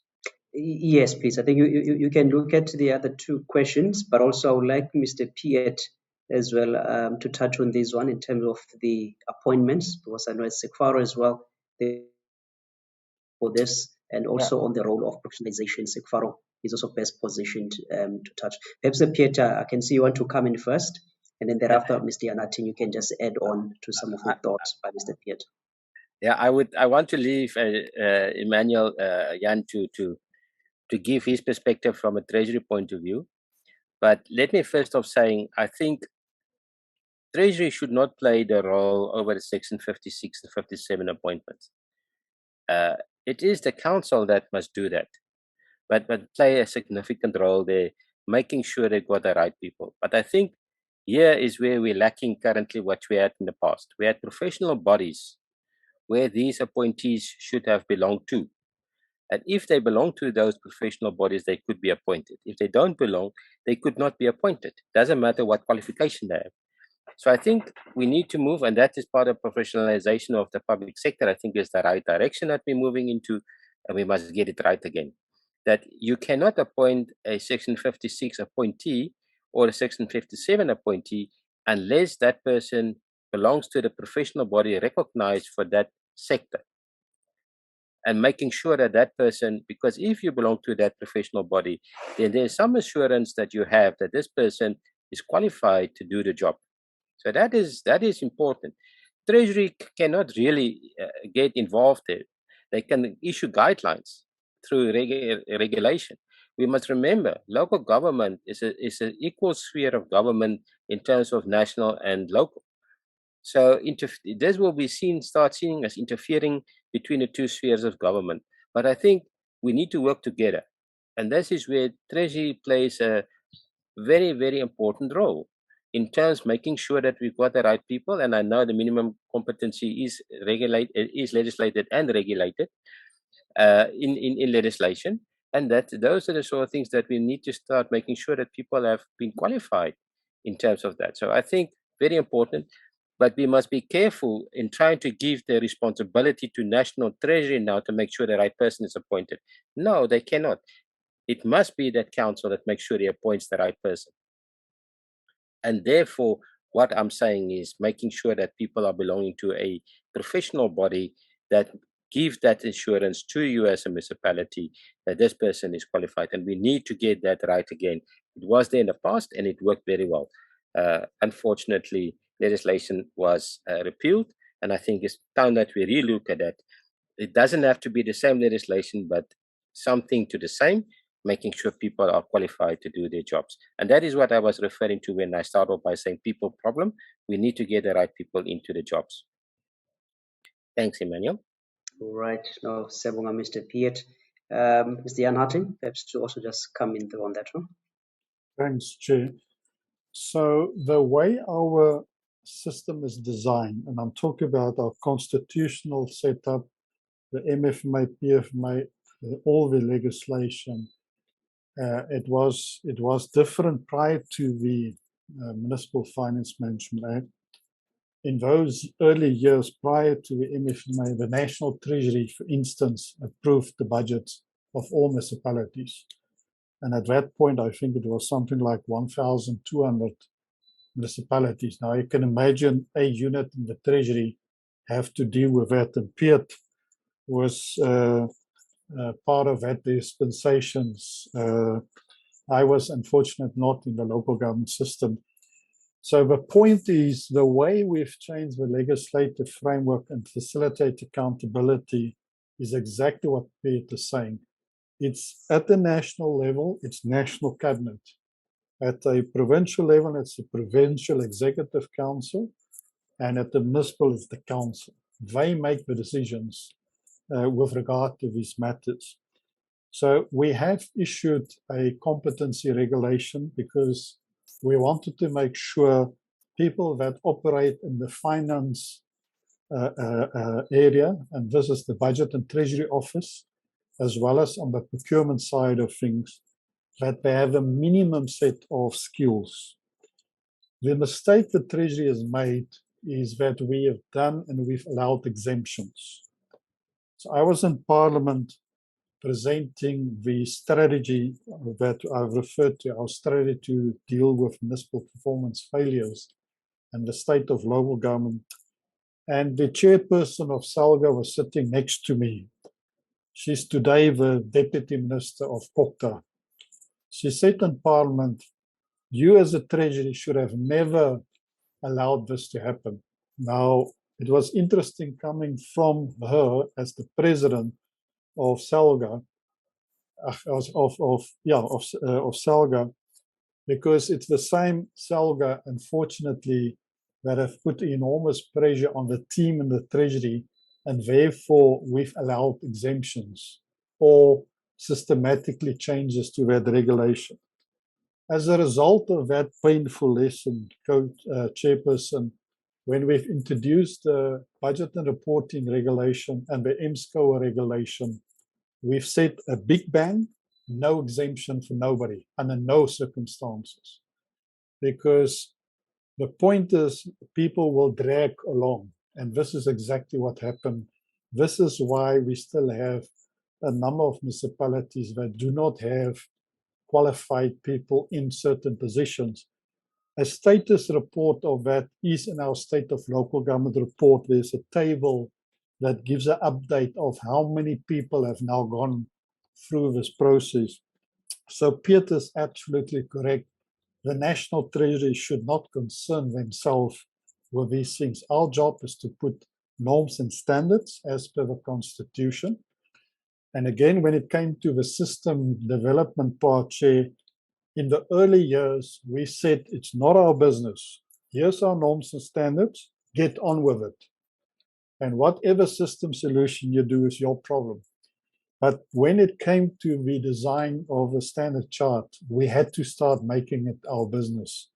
And therefore, we initially put a moratorium on system developments. We have done the research on the system development work and on the SCOA development, and then we brought it together. And my colleague did refer to the transversal tender. So the next thing that we want to do is to prepare a business regulation that will then be the last element of this reform package that we've put in place to facilitate this seamless alignment. So we have been recently, because of the developments and the failures, have been, and I don't want to quote the person that has asked us to say, but why should you as a Treasury not make it your business? Because our responsibility is twofold. On the one hand, the norms and standards, then preventative work, and that's largely what we do, is advise, guidance, preventative work. But also we have a responsibility, if things not work, to deal with the intervention part, as per the Constitution, as per Section 139 of the MFMA. So, Chairperson, in that context, we have been challenged and say, but why should the Treasury and COCTA not be getting themselves involved with the appointment of municipal managers and CFOs? So I'm saying currently it's not our mandate. The question is going forward, shouldn't be it our mandate? Because if you fail to run your business successfully, then you bring a rescue partner in, and that rescue partner then decide who should be in the office and who should be in the team.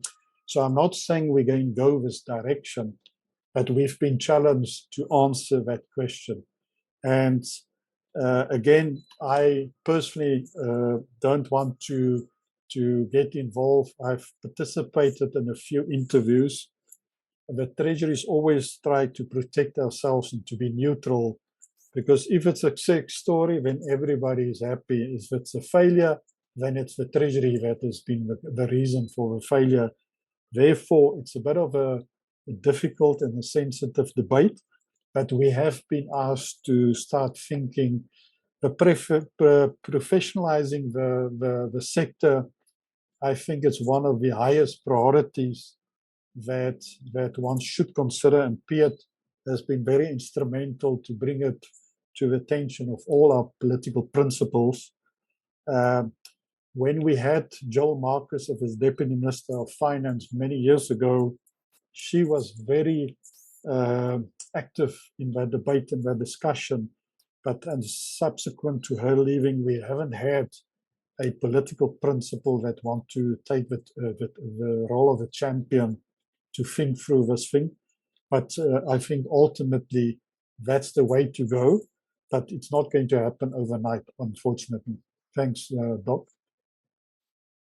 No, thank you, Mr. Jan Hattingh. Also, just to add on to that, in terms of professionalization, just for information sharing for local government, SAICA, as well as ILGM, the Institute of Local Government Management, who were part of our session last week, are the ones working with SALGA as well, are the ones who are looking into the issue of professionalization in local government.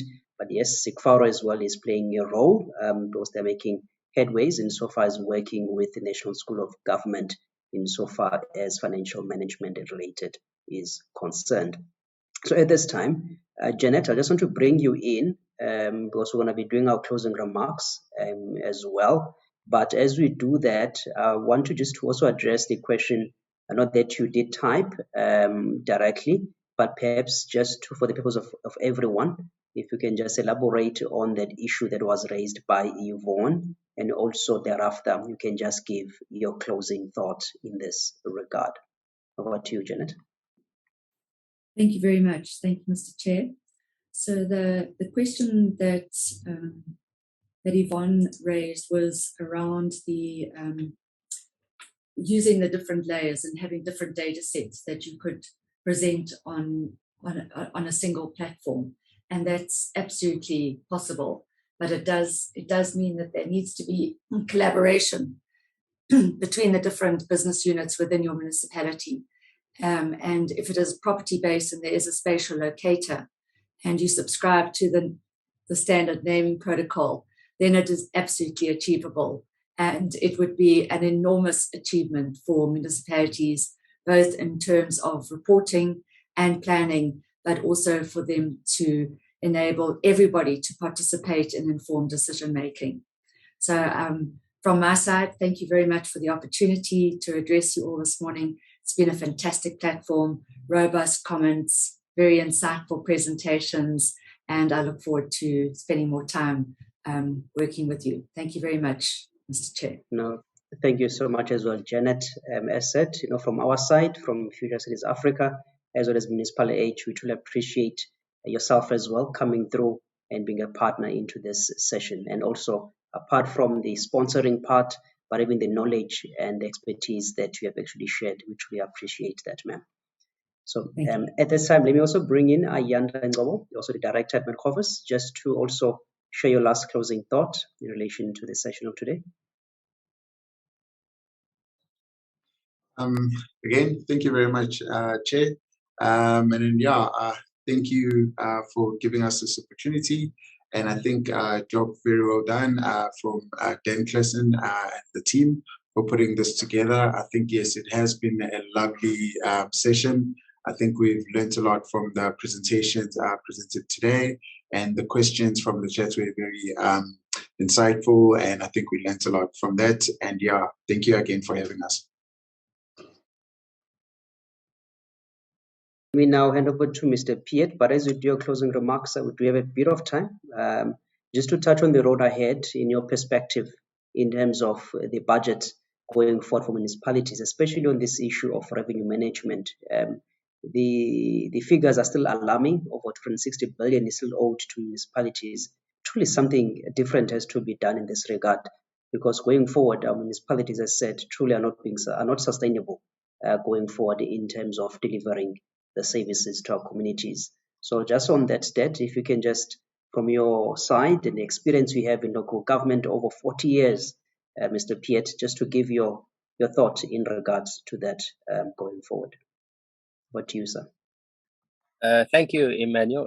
Emmanuel, allow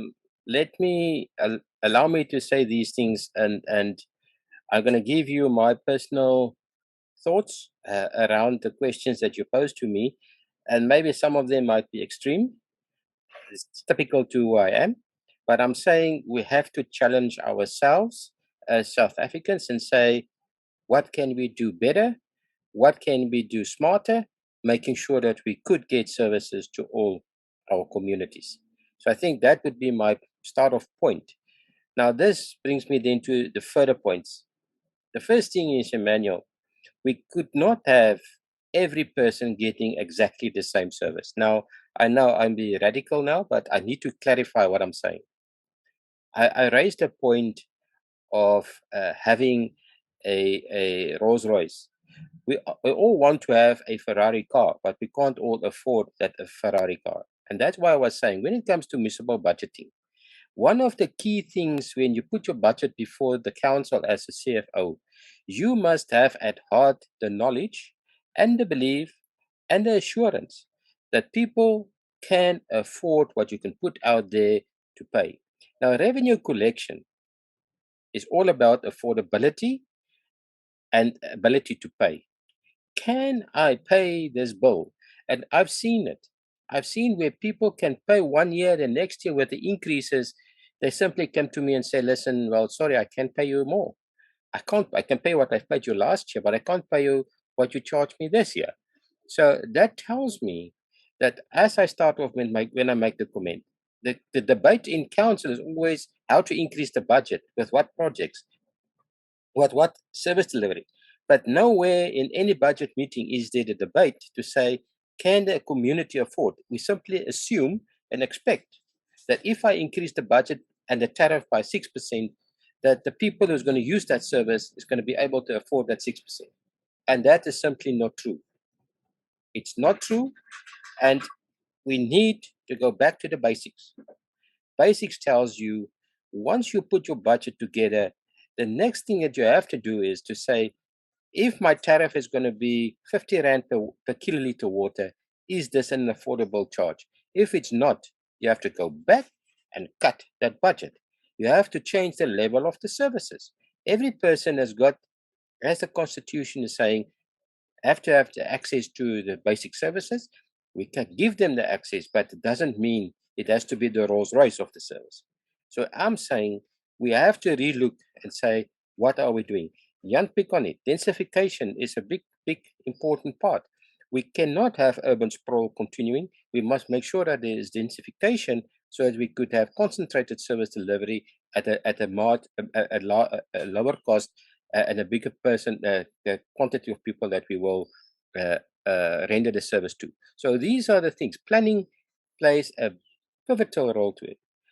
Just to say out there, I'm going to collect the money from people by taking legal action, all of those things that you can do is not necessarily going to bring in the money to you. It's going to cost you money to get the money. And you need to weigh the two up. I always said, you can't spend 50,000 Rand on legal costs to collect 2,000 Rand. Doesn't make sense. So I'm saying, rather not having that 2,000 Rand outstanding by making sure it's an affordable service to that specific household. So I think rethinking, redesigning, you need to have the planning right, making sure your plans are in place, making sure you got value for money. I mean, Jan pick on that. You can't pay because we believe we must support empowerment, that we pay 50% more for an article. That is not empowerment. That's enrichment. So these are the things that we need to start looking at and say, making sure that when you pay for a service or when you contract, that the contract prices that you pay is a value for money price and not enrichment of the person who is contracting to you.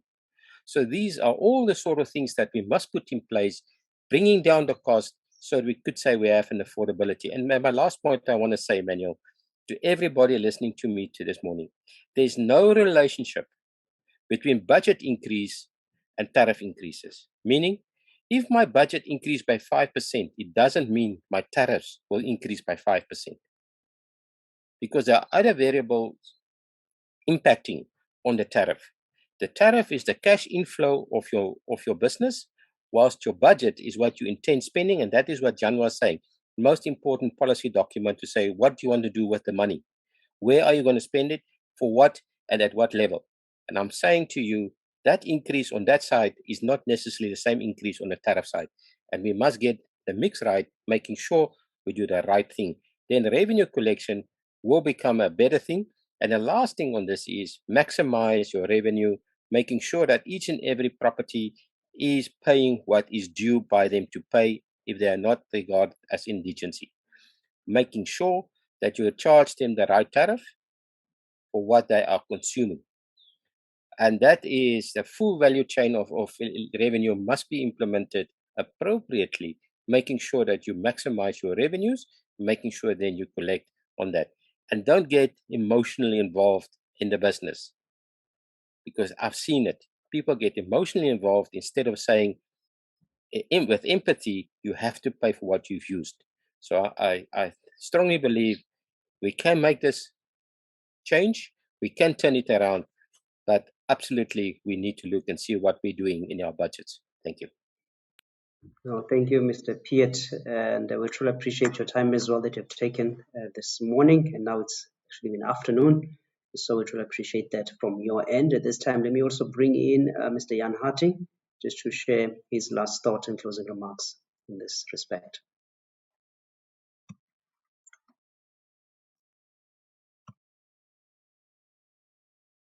You can unmute Mr. Jan Hattingh. Thanks. Again, apologies. So thanks for the opportunity to participate at this platform.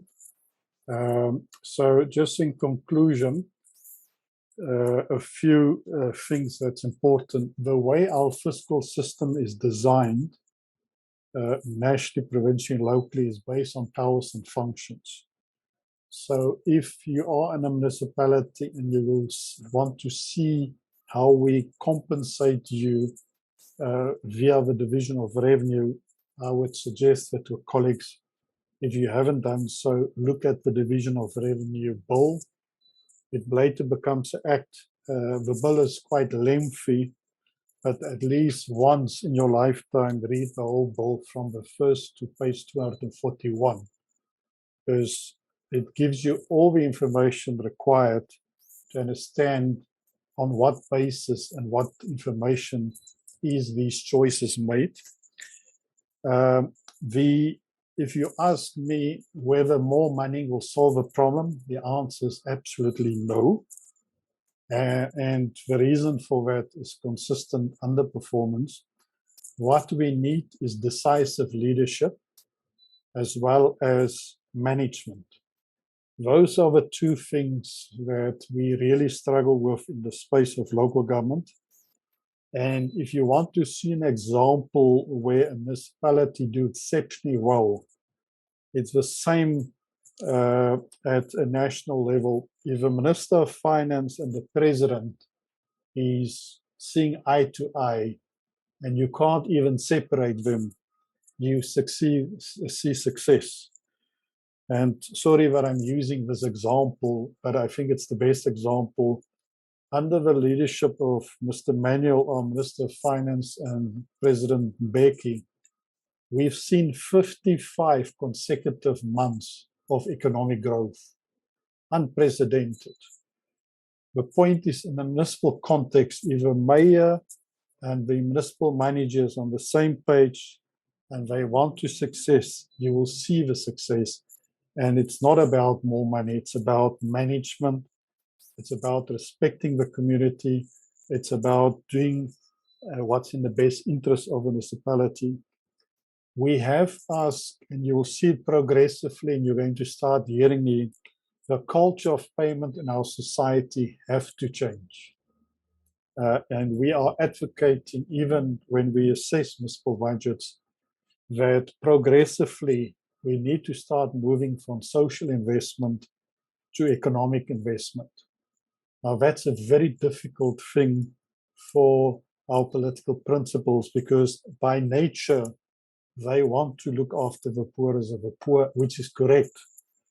But the system has been designed, and the way the national budget has been designed is to largely cater for that. And even in the COVID period, we had to make massive adjustments to make sure that at least the system and the government system is operating. So I think, in a nutshell, that is my concluding remarks. And Chair, thanks for the opportunity, and thanks for the participants for their interesting questions.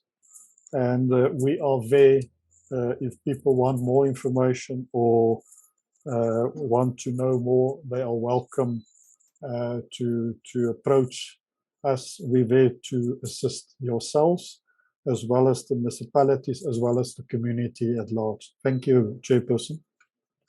No, Sebonga, Babu Hattingh, thank you so much, sir, for everything. The presentation that you did for us, and also these further insights that you have shared, we truly appreciate, sir. And also just to all the participants as well. You know, I've noticed some names that have been with us since the beginning of the series, from week 1 or session 1 up until now. And also now the comments that we have received when you look into the chat box are quite positive, and we are hoping that we'll grow from here. And also for our speakers that we've had in the past or previous sessions, I know that it's the call to serve, and that is why they graciously offer their time and expertise in what we are doing, because I always say the solutions are within ourselves as local government, because we have to bring improvement. We can't keep on doing the same thing the same way and expect different result, as has been said. And we have to now try and do new things, or new ways, or new approaches that can bring improvement into our local government. And that is why we are collaborating in these sessions. We've got the Municipal Edge, we have Future Cities Africa, there is Salga involved, there's also Cigfaro supporting these initiatives. We are trying, trusting that in due time as well, we involve other stakeholders so that we can be able to package what is going to be comprehensive and be of true impact into our local government, because we can't leave things as they are.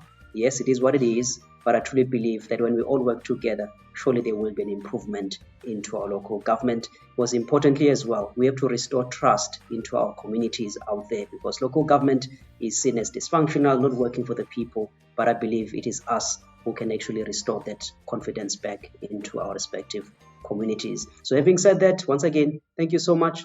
We look forward. Yes, there will be some series that will be upcoming as well in the near future. But for now, we'll just ensure that everything that we have done in the past 6 weeks, everyone receives in terms of the presentations as well as the recordings of these webinars. So we'll ensure that you all receive them as per the emails and registrations that you have actually sent through to us. So with that, we thank you so much. God bless and keep safe.